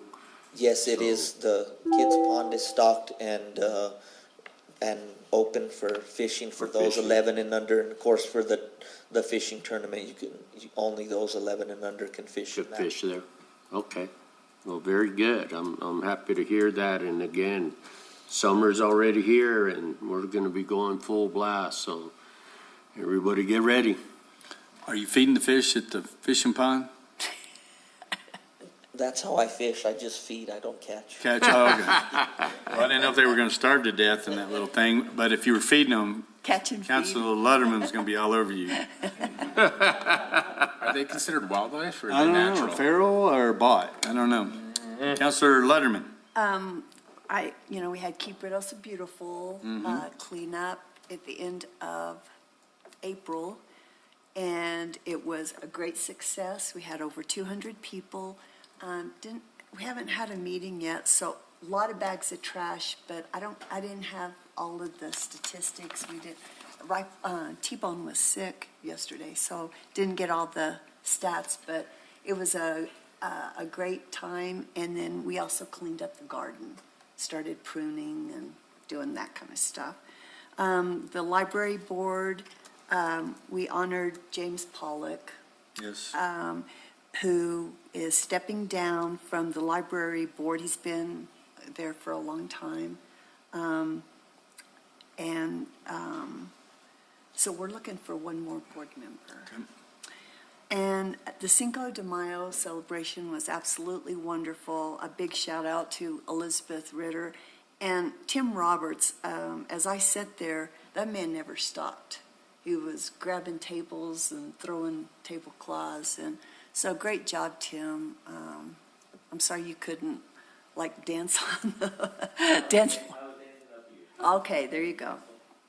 And then, last, Mayor, I would just like for you to know that I have taken the safety thing I did hear. into not putting my heating pad on Okay. anymore. But I would like for everyone, if my lips start Turning blue. to please. Put you in the Do that. sun, I go. I heard you, I was just pulling her leg, yeah. that she was overloading the electrical socket over here with her heating blanket and all of her different things, so, So I'm trying it. yes, you I are. heard we're putting a solar panel up on the roof with wires coming down. Just see. That's it. Okay. Thank you. Counselor Eby? Oh, well, thank you, Mayor. But the mayor did ask the police department, since you are graduating from the Citizens Academy, to, instead of getting you a shirt, to get you a bigger Blanket. Yes, bigger I blanket heard that you him. can plug in. So he was advocating for that. So he's willing to pay the electricity costs. But I just want to just kudo about everything that's been said there. Basically, really, it's really amazing what has happened from a month ago Tuesday till now, where you had almost a disaster, and it is a disaster for those whom it affected, but then also the response of the village, the staff and directors, how they immediately went into a role that they had no experience in, but it turned out that they fulfilled those roles and they did an excellent job. They were really the point of the response, which really mitigated something that could have been even worse. So hats off to each and every one of the village departments, from the top clear down to the bottom. And I wouldn't say there is a bottom to any department, because they're all very dedicated individuals that they did an excellent job. But I do recall when the WUI interface, when we were talking about the defensible space 10 years ago, this is about 9 years ago, that there was a lot of resistance from people, from individuals, and then, of course, going over the standards that were going to be applied. And I think that now there's another, that conversation is going to be amplified now because of the events that have happened in between then and now. So it's, those things are going to be addressed. And there are other outside influences, say, departments that are interested in coming in and helping assess, to look at, and to make suggestions and work with the village in that type of future mitigation of potential fires in the future. But with that, the village is just coming along. It's getting back to normal. Congratulations on the Cinco de Mayo. I had a great time there at that. So one question I asked is that I saw that you had a flyer that was specific for El Paso. Did we have any outside guests come up to Oh, yeah. Cinco de Mayo? Yeah, we sit with That was Las specific. Cruces and Carlsbad. Carlsbad and El Paso. We had some folks from Mexico that I talked to. Oh, really? Really? So we had a good response to those outside. And we had some locals, and we had people that went 2 nights. Albuquerque. Oh, yeah. Columbus. Oh, yeah. Good. There were a lot of people there that I didn't recognize at all. That I kind of sensed were not from this area. But that was a great event. 7 Great cents. event. And that's all I have. That's all you got? And I know you were talking about the WUI, living in the WUI, the Little Bear Fire Coalition that started after Little Bear, Leroy Cockrell, and all those folks have been working hard on that are in the county, whatever. And then there's been some discussion and calls from people in the community about insurances not being renewed. So we have talked to the governor's office, to the insurance, OSI, Office of State Insurance, about that insurances will not be canceled. So we're still working on those issues. We're getting all the things about the drought, the fire, danger. So I'm sure insurance rates are going to go up. But to remind everybody, the village has an ISO rating of 2, and the county is a 7. Is that right? Somebody ought to know. It's a 7.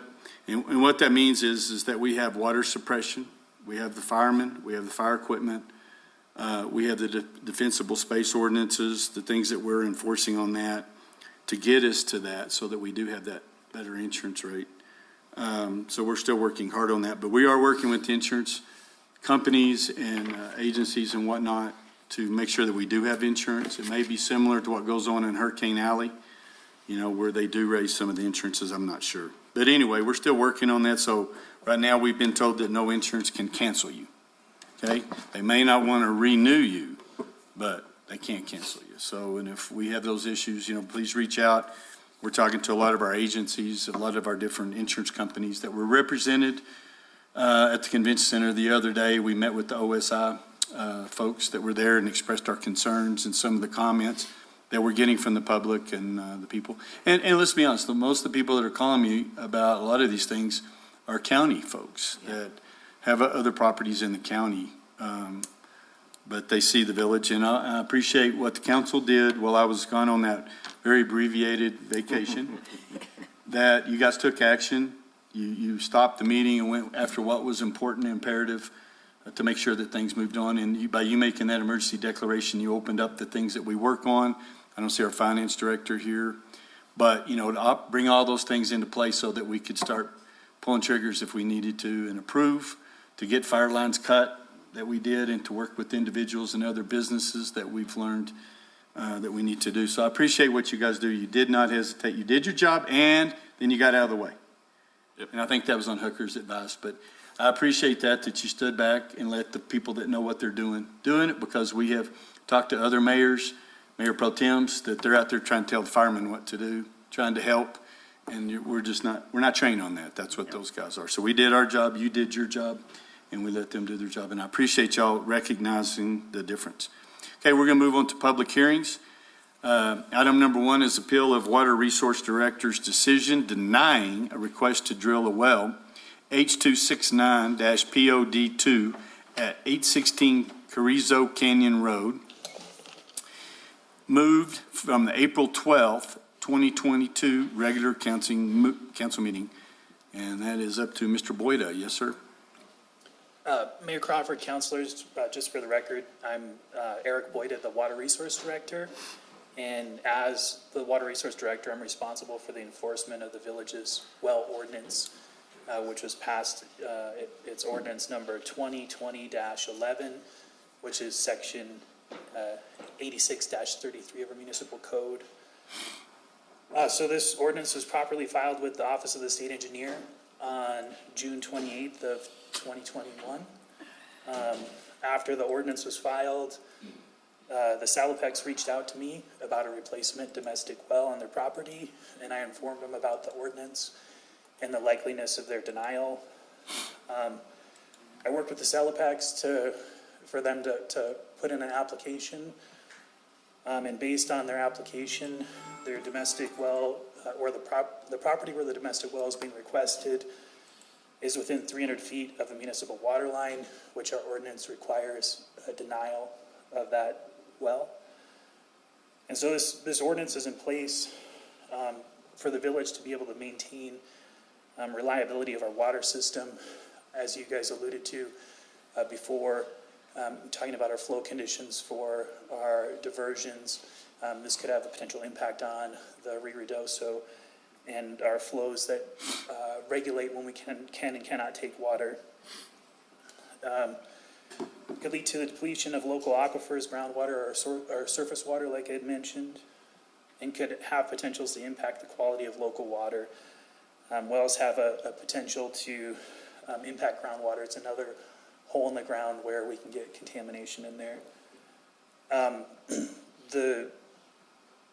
The New Mexico Supreme Court and Court of Appeals have tried several cases on domestic wells in municipalities, and the general consensus is that the authority to prohibit drilling of wells is not preempted by state law. So we do, as a municipality, have that authority. And I think that that's reiterated in the permit that the Salapex submitted. So I would believe that the state would agree with this evaluation. So if I may just read condition number 17-H. The drilling of a well and amount and uses of water permitted are subject to such limitations as may be imposed by a court or by a lawful municipal or county ordinance, which are more restrictive than the conditions of this permit and applicable state engineer regulations. So even the permit from the state acknowledges our ability to regulate drilling of wells in our municipal limits. Okay. And this is a public meeting, so we're going to open it up to the public. Ron, do you have anybody online that's got their hand waved? Mayor Crawford, members of the council, we do have Kelly Castles on Zoom. Okay. Mr. Castles? Yes, Mr. Mayor and councilors, thanks for letting me appear by video. And I was on the hearing the day that darn fire blew up there and you all had to run off. I think we got blown off the Zoom meeting first, and you all had to cancel your meeting. And I'm sorry for all the trouble you've had. I haven't been to Ruidoso in a while, but my wife was up there this last weekend and said it was awfully dry. So I guess we're all praying for rain. I do want to commend Mr. Boyd. I think he's a good representative for the village. I think when you all hired him, he did a good thing. And I feel like we've had a lot less issues water related with the village since he's been there. I know he's just doing his job. And I don't have any personal animosity towards him. It's just a difference of opinion for my clients. My clients own some property, as you all described in the opening here in Carrizo Canyon. That property has a domestic well that's been there since 1957. It has a domestic water right that's attached to that well that allows him to, issued by the state of New Mexico, that allows him to divert, or he and his wife to divert 3.0 acre feet per annum of water for domestic purposes up there. That well failed, and he applied for a permit to repair the well, and he got that permit. He spent a lot of money trying to repair the well, but they were unable to repair the well. So ultimately, they applied for a permit to replace the well. And as Mr. Boyd had just discussed, that permit was granted by the state engineer, but denied by the village of Ruidoso. And what's kind of interesting is if he were able to repair the well, he would have been able to use the repaired well without any permit or permission from anybody after he had the application or the permit to repair. But since he was unable to repair the well, when the village denies his application to drill a new well because there's a water line in the vicinity of his property, it in effect takes the water right away from him, because if he can't drill a replacement well, he can't use that domestic water right that he owns and that has existed attached to that property since 1957, which is a long time away. And that's the biggest problem I think that the village has with the ordinance is if you apply it to a well that is in existence and long precedes the ordinance itself, it takes from people a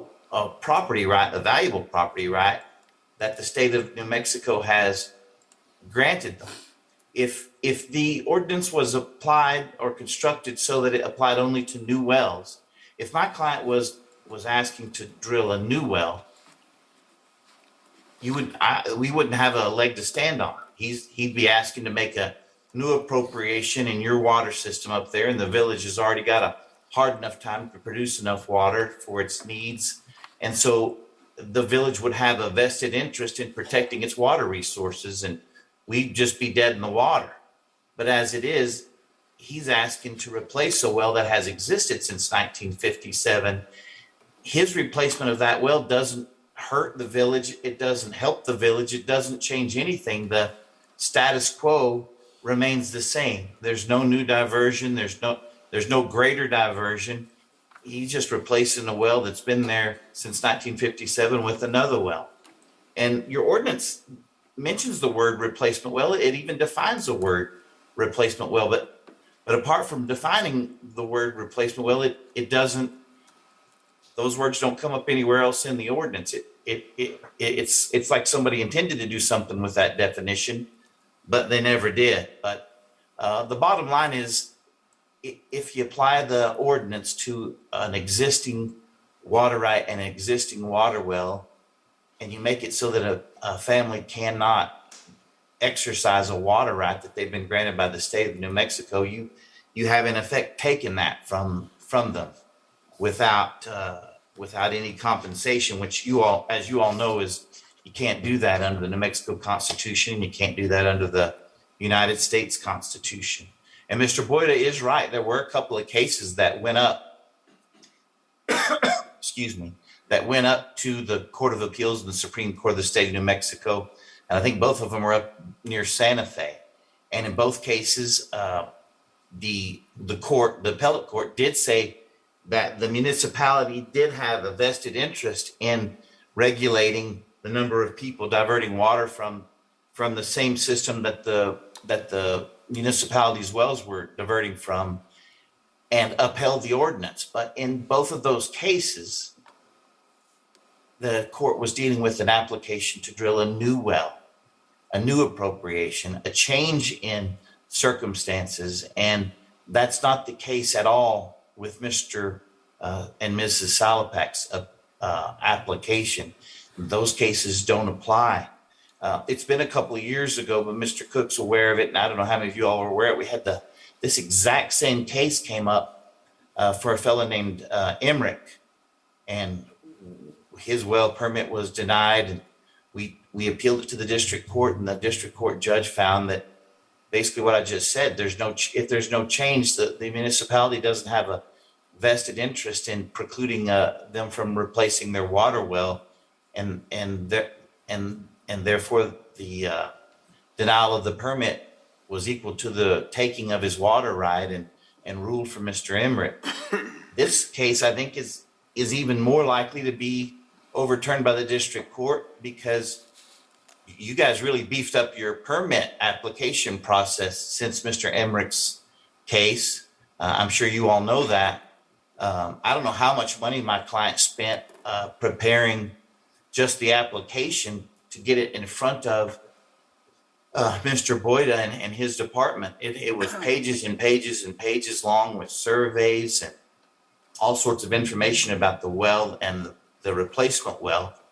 And I think Mr. Boyda testified, and in his letter when he wrote denying or at some point in time he wrote a letter that said they had complied with all the requirements of the ordinance. It's just that our well was within 300 feet of the water line. So to my mind, my clients have jumped through every hoop and have taken every step they can to comply with the ordinance. I think they did comply with the ordinance. They've just been denied the application of a new well because the location of this water line or the replacement well. And so in effect, his water right's been taken from him. Let me see if I have anything else I wanted to say to you.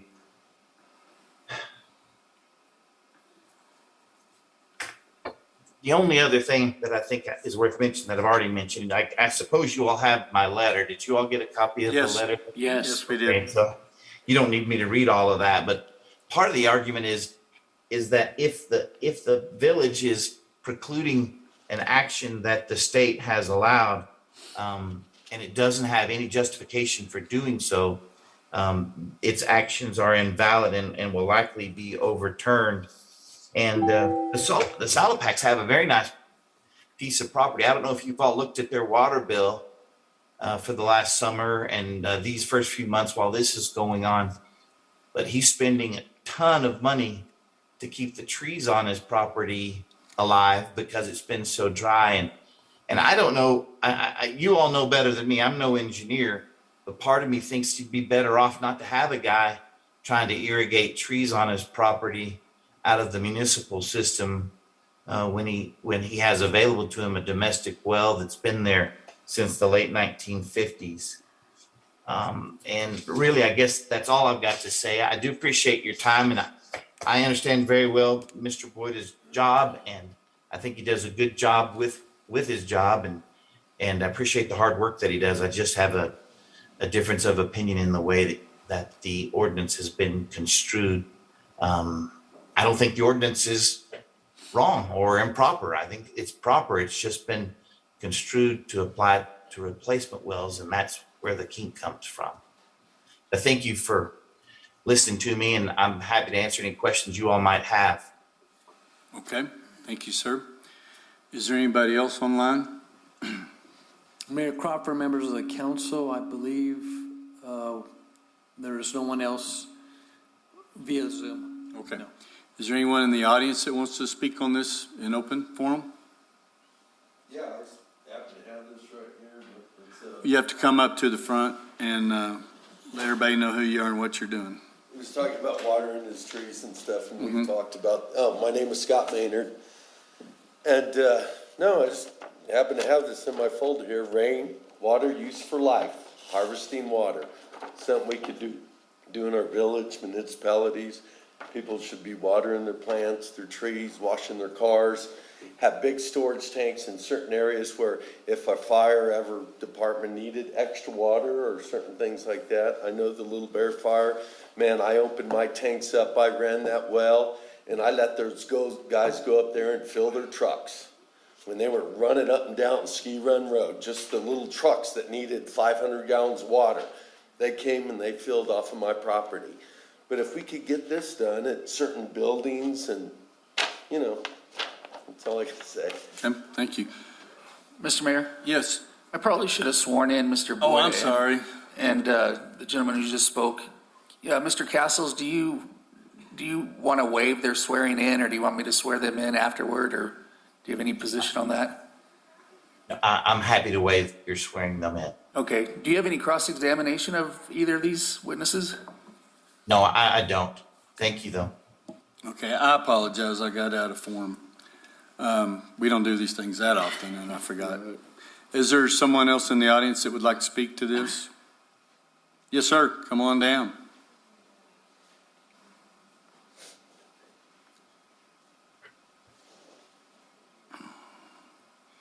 And unfortunately, that's the only microphone we got right there. Right there? Yes, That's sir. fine. Well, my name's Bill Hall.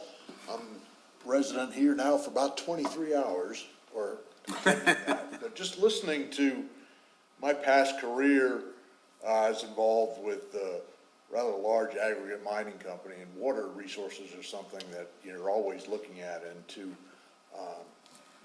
speaking to the ordinance, I guess the only thing granted, I don't know a lot of the background of this case, but the one thing that came up was, is there a portion on a piece of property where you could put the replacement well that's not within 300 feet of the water line? I don't know that. I don't know the geometry of the site. The other question, I guess, in their application, and understanding with the water line and all that, the thing that becomes a key, because we see it and saw it in a lot of limestone, is drawdown effects. And did they do a pump drawdown test in the old well, or attempt to do that to be able to answer, hey, are we going to affect the infrastructure of the city's water line? That's something, that's a technical thing you can answer. But as I said, those are just the two things I had just listening to it, here. So that's all. I just wanted to add that. So. Okay. Thank you, Mr. Hall. Thank you, Mr. Hall. Can you answer any of that question, Mr. Boyda? So the ordinance isn't 300 feet within a municipal line, it's your property within 300 feet of a municipal. Property line. Property line. So, and then there's no pump test available for the old well, Because it's collapsed or whatever? and there wasn't a pumping test done. Okay. All right, thank you. Thank you. Is anybody else? Mr. Mayor, Mr. Mayor, do you want to give Mr. Castles an opportunity to respond to that Yeah, as well? did you want to ask Mr. Hill anything, Mr. Castles? No, thank you very much. Okay. So can I ask a question, Mr. Boyd? Has the well been in production all this time and then it just stopped and then we were working on it? Or they were working on it to get it back, or? The state doesn't require any type of meter reports or submissions, so there's no record of the well being pumped. Okay. What about the discussion on takings on an asset that's there, that's not there? So, our ordinance is construed that, we're allowing the person who has the well that's drilled to take advantage of that capital investment. But since the well's failed, they've taken advantage of that investment. And so this replacement well is a new well. What type of water right is it? Is it, how many acre feet? I mean, is this a domestic that was given years ago with the property? So it was a domestic well issued under a special statute. So it's a different type of water right. So it's not something that can be transferred off the property. Was there limitations on use? It can only be used for domestic purposes. Well, you know, we have several wells that we have in Upper Canyon you see around town that are running nonstop watering grass during this, that it says, I'm a private well, don't talk. So is it the same type of well? So yes, the well in question is similar to the other domestic wells, but those pre-existing wells were drilled before this ordinance. So if those wells were to fail and they had to drill a new well, they would fall under the purview of this ordinance. Okay.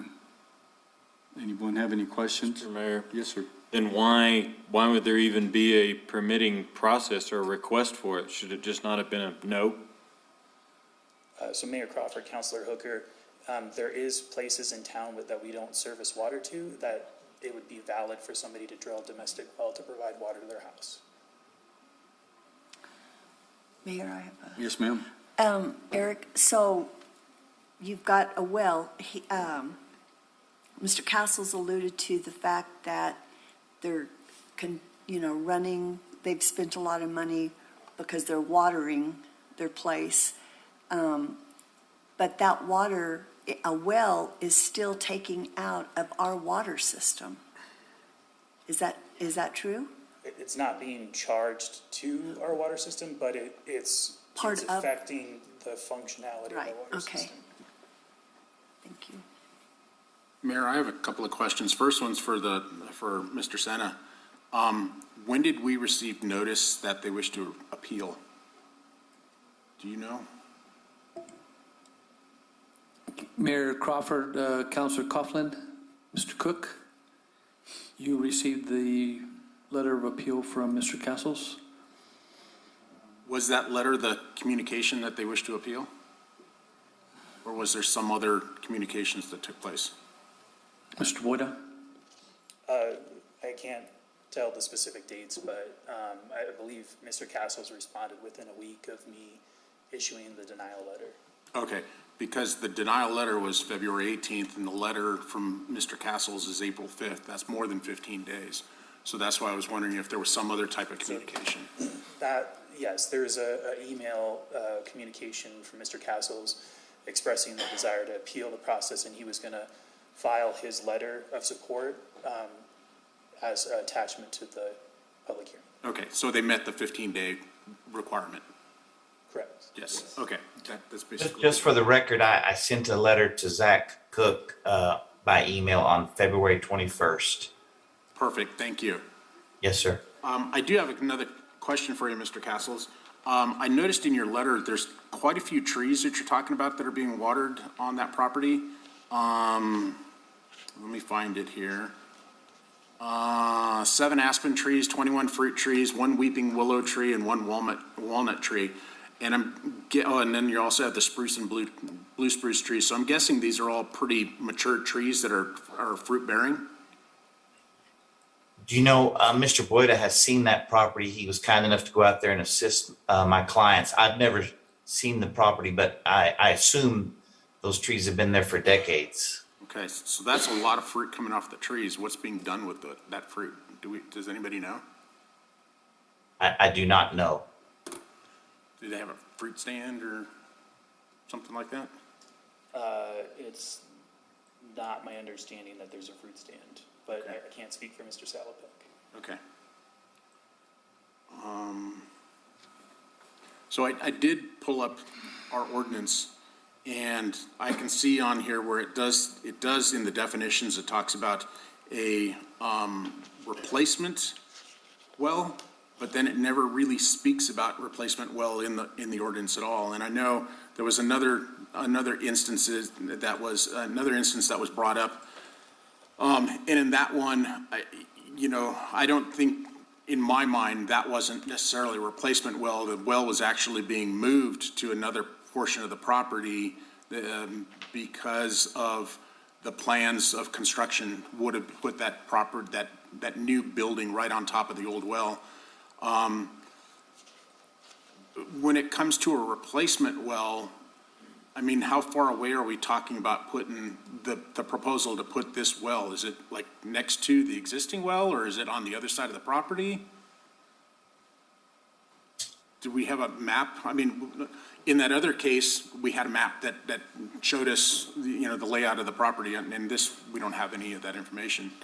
Can anybody answer that?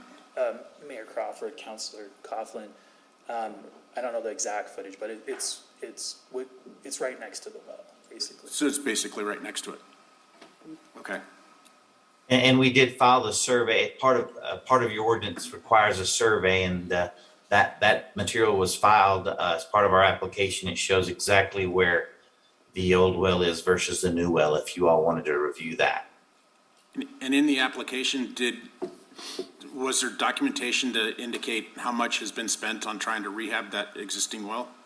No, I don't believe that we specified the amount of money that had been spent. We just went through and tried to provide the documents required by the new ordinance. And I don't think that was one of the requirements. Okay. I was just curious. You made mention in here, and I'm paraphrasing, that they spent, great expense trying to rehab that well, and that's why they wanted to drill a replacement well here.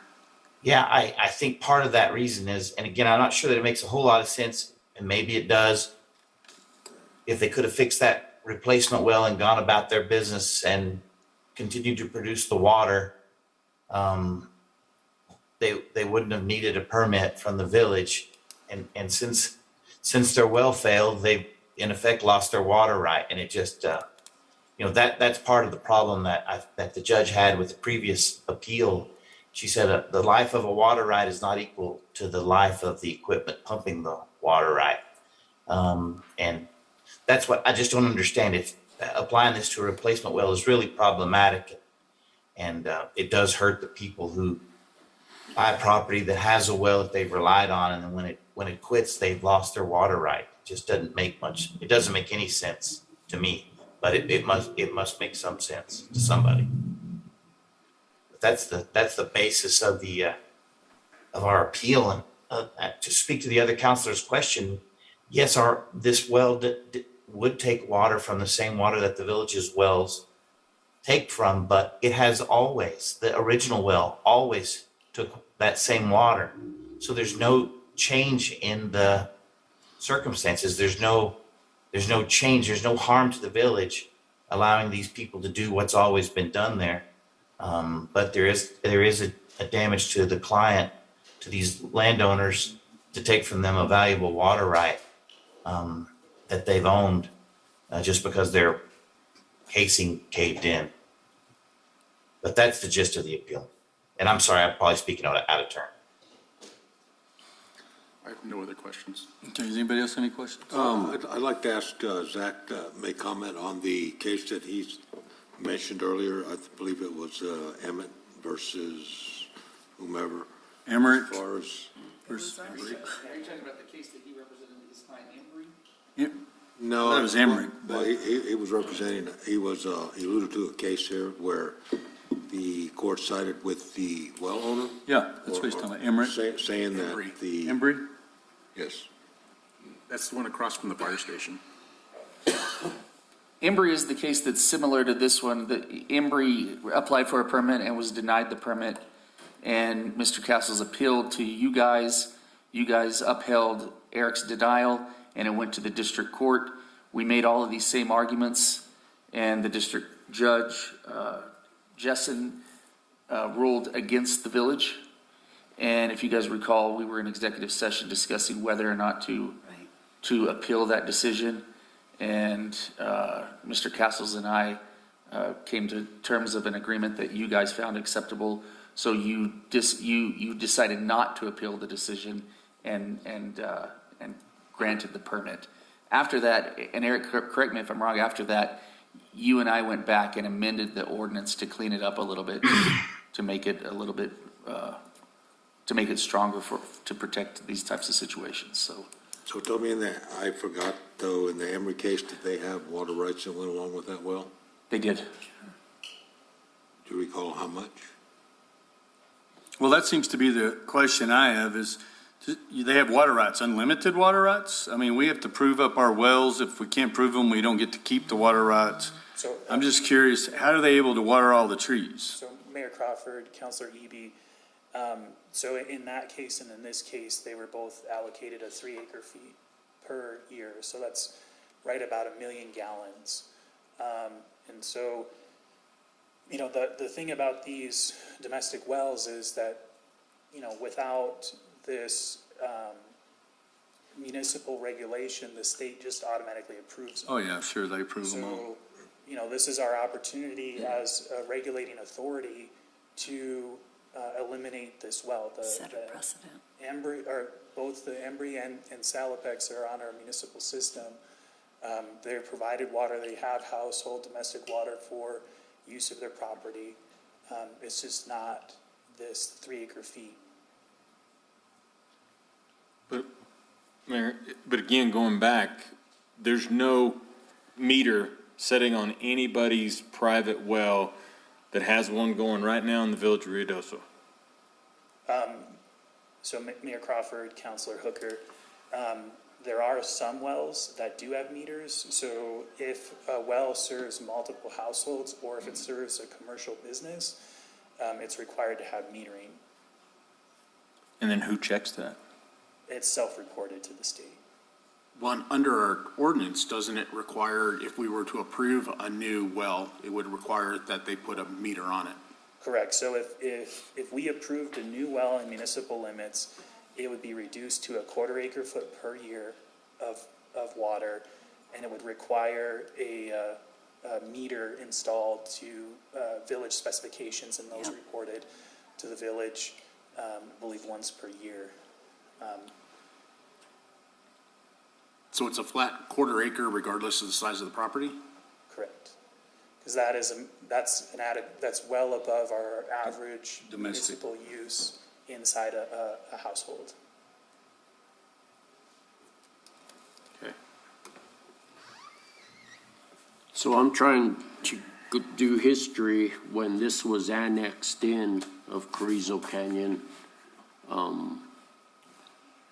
I can't answer it. I was trying to think in the early 80s or what, but the fact that he's drilling right next to the well, where we've drilled next to our own wells within that 100-foot circumference of the existing well, and we were permitted to do that.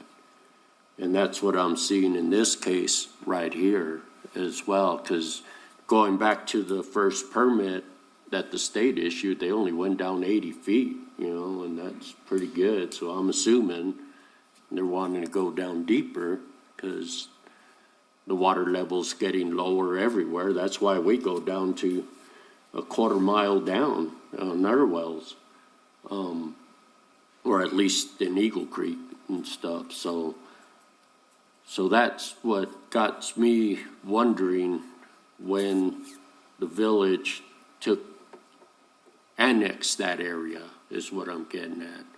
Because I had 806 different, it's over there by Rainbow Park, over there by, where I thought it was more over here by where Barney Rue was. Right.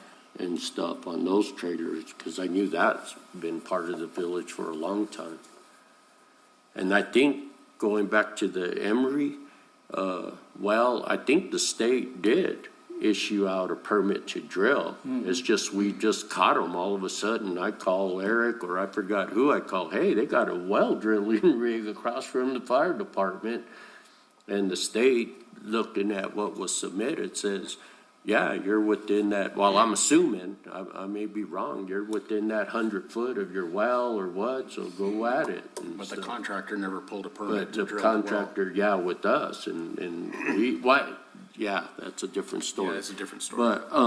But that's what what concerns me here on this part. And Mr. Castles, your letter really helped me out on understanding this process. So thank you. We appreciate you giving us a hearing. I know it's a difficult question. But I've probably said more than you wanted to hear today, but I do appreciate you guys giving us a fair hearing. So what, you mentioned that you cleaned up the ordinance, so what did you do that makes you feel confident that it wouldn't be overturned in district court? Eric, if you could help refresh my memory about what all we did to that ordinance. A lot of it had to do with the definition of replacement well, is that right? Yep, so, there's been a lot of discussions about, it says replacement well in there, but it doesn't reference it elsewhere. But I want to reiterate that under the domestic well definition, it says any well used or proposed to be used to supply water for domestic wells. So it's very clear that our ordinances, including when we're dealing with domestic wells, whether they're replacement or an entirely new appropriation, they fit under this guideline. We also have strengthened the application process, so we make sure that domestic wells comply with the codes, plumbing codes. So, for instance, one of the issues that the Salapec well had is the location that they were drilling a well was too close to their own sanitary sewer line. It has to be beyond 50 feet away from a sanitary sewer line. So there's an important reason for us to know the locations of these wells. And I know that Mr. Salapec didn't have the intention of drinking the water, but a person who comes into the house afterward could have that intent. So we need to make sure that we protect any future users. So they own septic over there. So they have a forced main. We had them hook up to our sewer system there. They used to have a septic tank there, though. Well, it seems, the logic's very similar there. The reason we're getting people off septic systems onto sewer is for the community, not that we're polluting water. We're not, that it's not seeping into the river or the water system. And so the same argument is being held on the water drilling, that we're protecting the water source. And, as you can tell, whenever we do any type of water right transfers or drill replacement wells, we get a substantial amount of protest. And a regular theme of it is the double dipping of municipalities, where you have a domestic well for a place that is also served by municipal water sources. So this household is served by two different sources. Okay, anyone else? Okay. I would just say, just for the record, that all of the requirements that Mr. Boyd required of my clients, they complied with. I think Mr. Boyd would agree that we're in compliance completely with the ordinance. We just happen to have a property line 300 feet from a water line. So, Mayor Crawford, councilors, so Mr. Salapec did agree that he would relocate his sewer line if he were allocated this permit to drill well. So in its current proposed location, it wouldn't meet codes, but it would be a condition of the permit being issued. Oh, okay. So that takes care of that. Upon inspection, and then it goes to, what'd you say, a quarter acre fee annually? Correct. Correct. And then they would have to have a meter? Correct. And it's just self-reporting? Correct. I wish we could self-report. Oh, yeah, that'd be nice.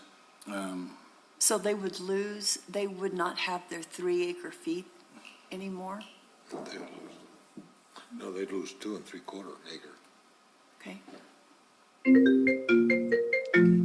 Just for the record, my clients wouldn't accept the loss of everything but 0.25 of their acre feet for their domestic water right. That they would or would not? They would not. We have, I mean, it's a 3 acre foot water right that they own, and they would not voluntarily give up that other water as part of this process. If the village were to grant the permit and reduce their water right in that fashion, I just want you to know, we would still appeal it to the district court. Sure. Because it's the same issue. You're leaving them a very small fraction of their water, but you're taking from them I don't know what the percentages would be, but obviously the vast majority of his property right you would be taking from him. And again, if it were a new well, it makes sense. But if this is a replacement well where he's just continuing what has happened, and I just don't think the village can take opportunities to eliminate people's property rights without some sort of, well, I think the village can't do that.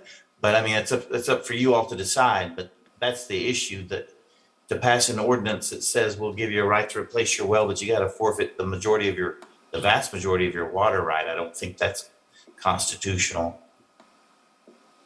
But I just wanted to clear the record. I didn't want you to be acting under a misapprehension of our position. Well, here's the way I see it, is the definition of domestic well, that's why I was asking about the fruit. Is it being sold? And under a domestic well, it can be used for irrigation of non-commercial trees. So if we can't show that that fruit is being sold, it might be given, it might be rotting, it might be whatever, then that falls under the domestic well. And like Rifle, like you said, if it's relocation of the well to the other side of the property, that's one thing. If it's going right down next to it because it's 60 some odd years old, and it just failed. I mean, to me, that just seems reasonable. And that's a replacement, but then the replacement, other than that definition, is not covered within the ordinance that I can see.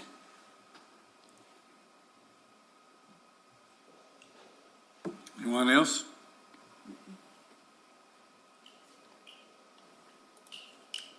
Okay, we'll close the public portion of this public hearing, and then would ask for a motion.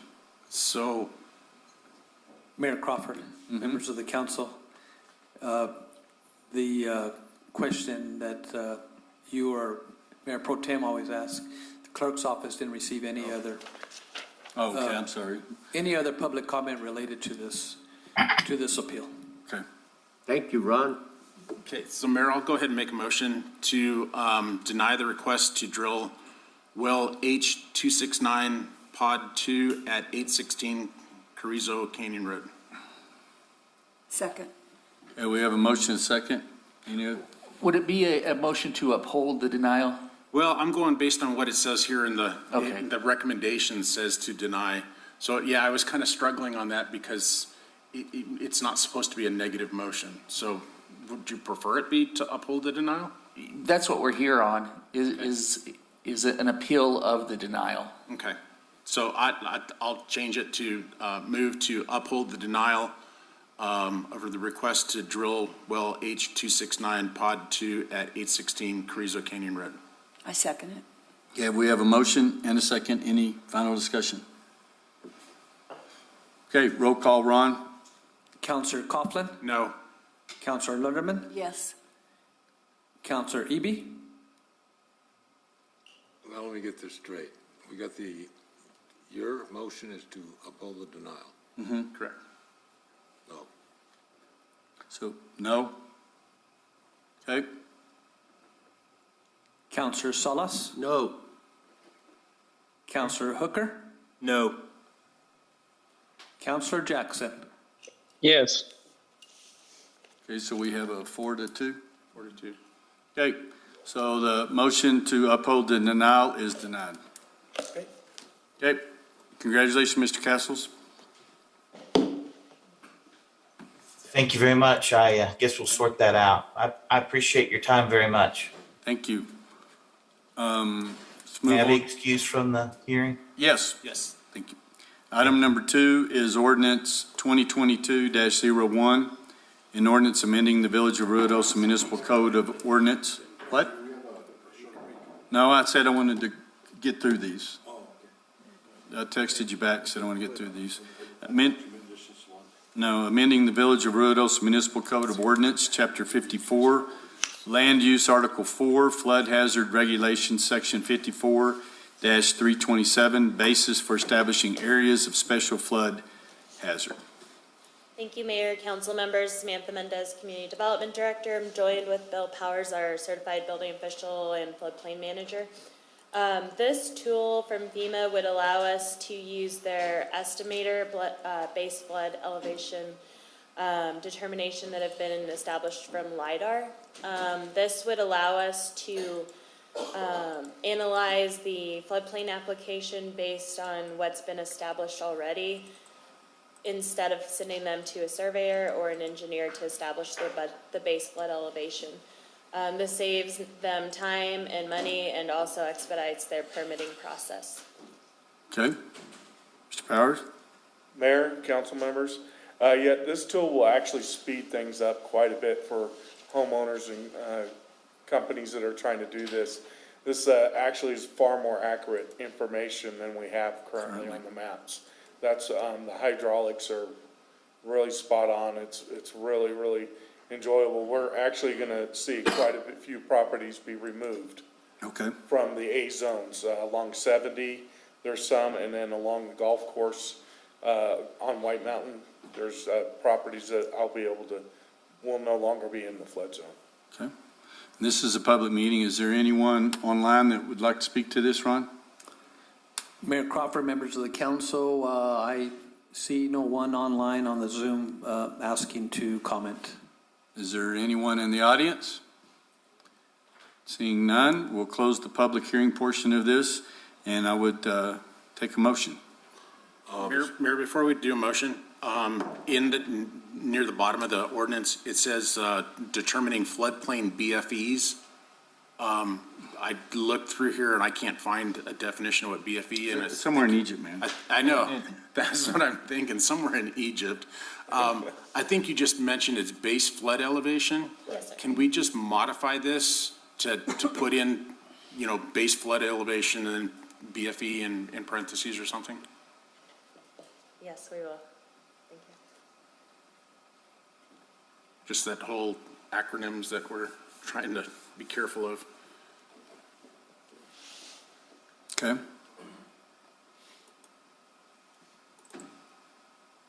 So with that, I'll make a motion if you don't mind. No, I'd love for you to. I'll move to adopt ordinance 2022-01, an ordinance amending the Village of Ruidoso Municipal Code of Ordinance, Chapter 54, Land Use, Article 4, Flood Hazard Regulations, Section 54-327, basis for establishing areas of special flood hazard. Second. Okay, we have a motion and a second. Any discussion? Ron, roll call, please. Councillor Coughlin? Aye. Councillor Hooker? Aye. Councillor Lutterman? Aye. Councillor Eby? Aye. Councillor Jackson? Aye. She said she's freezing. Thank you. Okay, awesome. Then we have another one. Ordinance, hang on, let me change screens, I'm sorry. Ordinance 2022. I gotta have somebody look at my computer.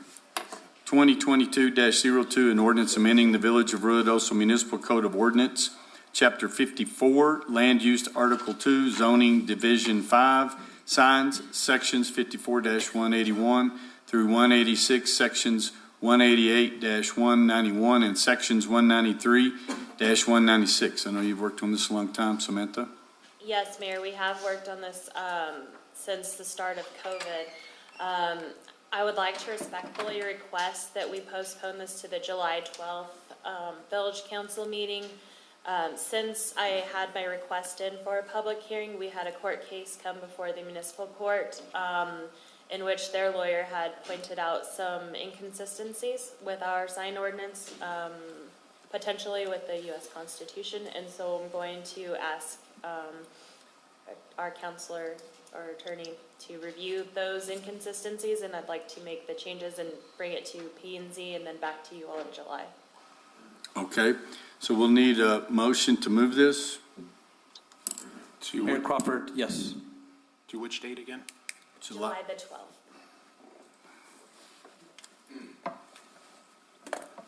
Okay, I think that's prudent that we do that if there's a court case. So can I get a motion stating the fact, move this item number 3 to council meeting July 12th?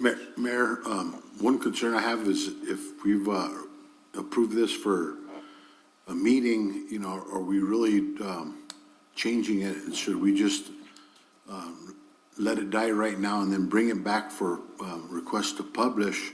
You know, because that's actually a first reading is what it's called. Oh, okay. And then schedule it, I would have suggested we schedule it for August.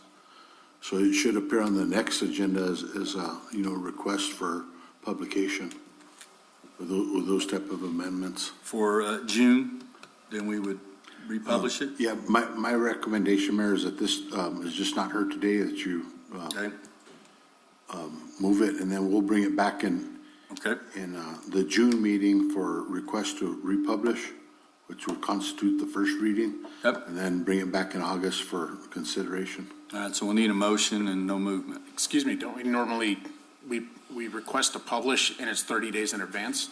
We don't do a first reading, do we? The way that you handle it, that we handle it here in Rio Doso, is we call it a request to publish. That's basically a first reading is what it's called. Right, but it's a request to publish for, to be heard at the next council meeting. Correct. So if we do it in June, it could be heard in July. So it needs to be July, we hear. Correct. Okay, so, or if things are not ready, then you could not bring it back in June, put it in July and do it to August. Yes. Okay. So we just take no action at all? Yes, just take no action and we'll bring it back. And it need a, on item number 3, a motion, please.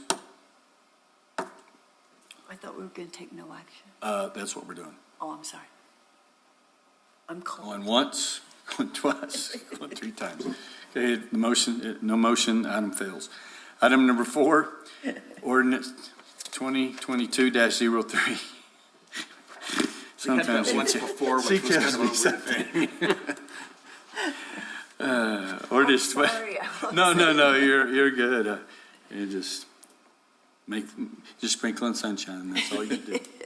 Ordinance 2022-03, ordinance amending the Village of Ruidoso Municipal Code of Ordinance, Chapter 22, Buildings and Buildings Regulations, Article 11, Building Codes, Section 22-31, Building Electrical, Plumbing, Mechanical, and Fire Codes Adopted Amendments. Councilor Coughlin, have you got anything on this one yet? I'm just happy to see that we're using relatively recent building codes instead of going back so many years that we usually do. Yeah. Yep. I mean, everything's like 2021, I believe, and some of the stuff was back from 2009. Do you have anything to add to what Councilor Coughlin said, Samantha? We don't have anything to add. No. Okay, so this is a public meeting. Is there anyone online that would like to speak to this?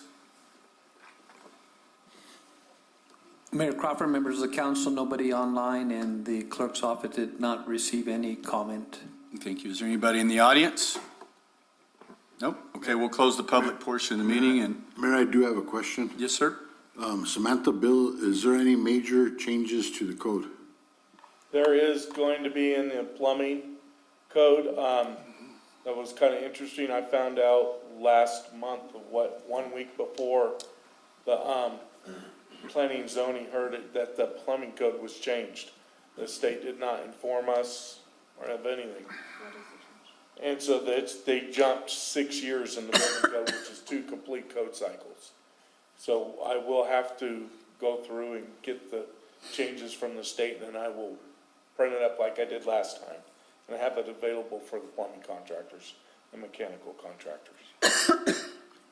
So if this passes, how soon does this go into effect? It'll be in effect 5 days after you pass it. The state CID is already enforcing. You're already enforcing it. Okay. They're already enforcing it, Yes, sir. 2021. So the contractors just need to get up to speed really quick. Yeah, that's going to be fun. Mayor, I would recommend that we hold a workshop for the contractors to. I totally agree. Yeah.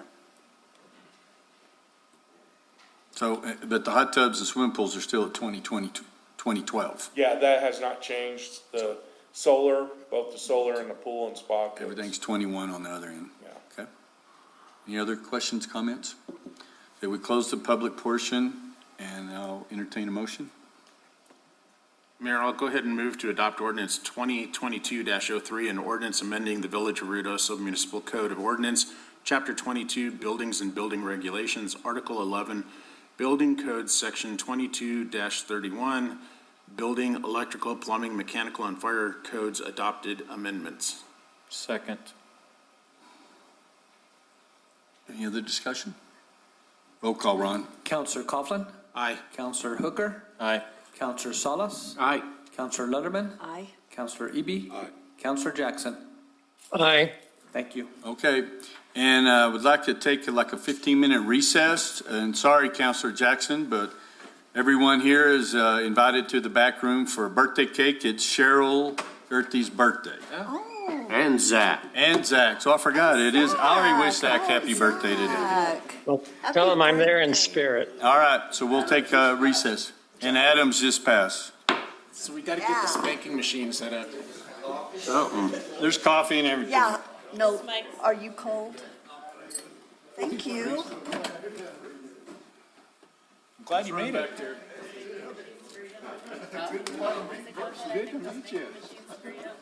Coming, yeah, this was, this one was, we had some pretty good stuff on here.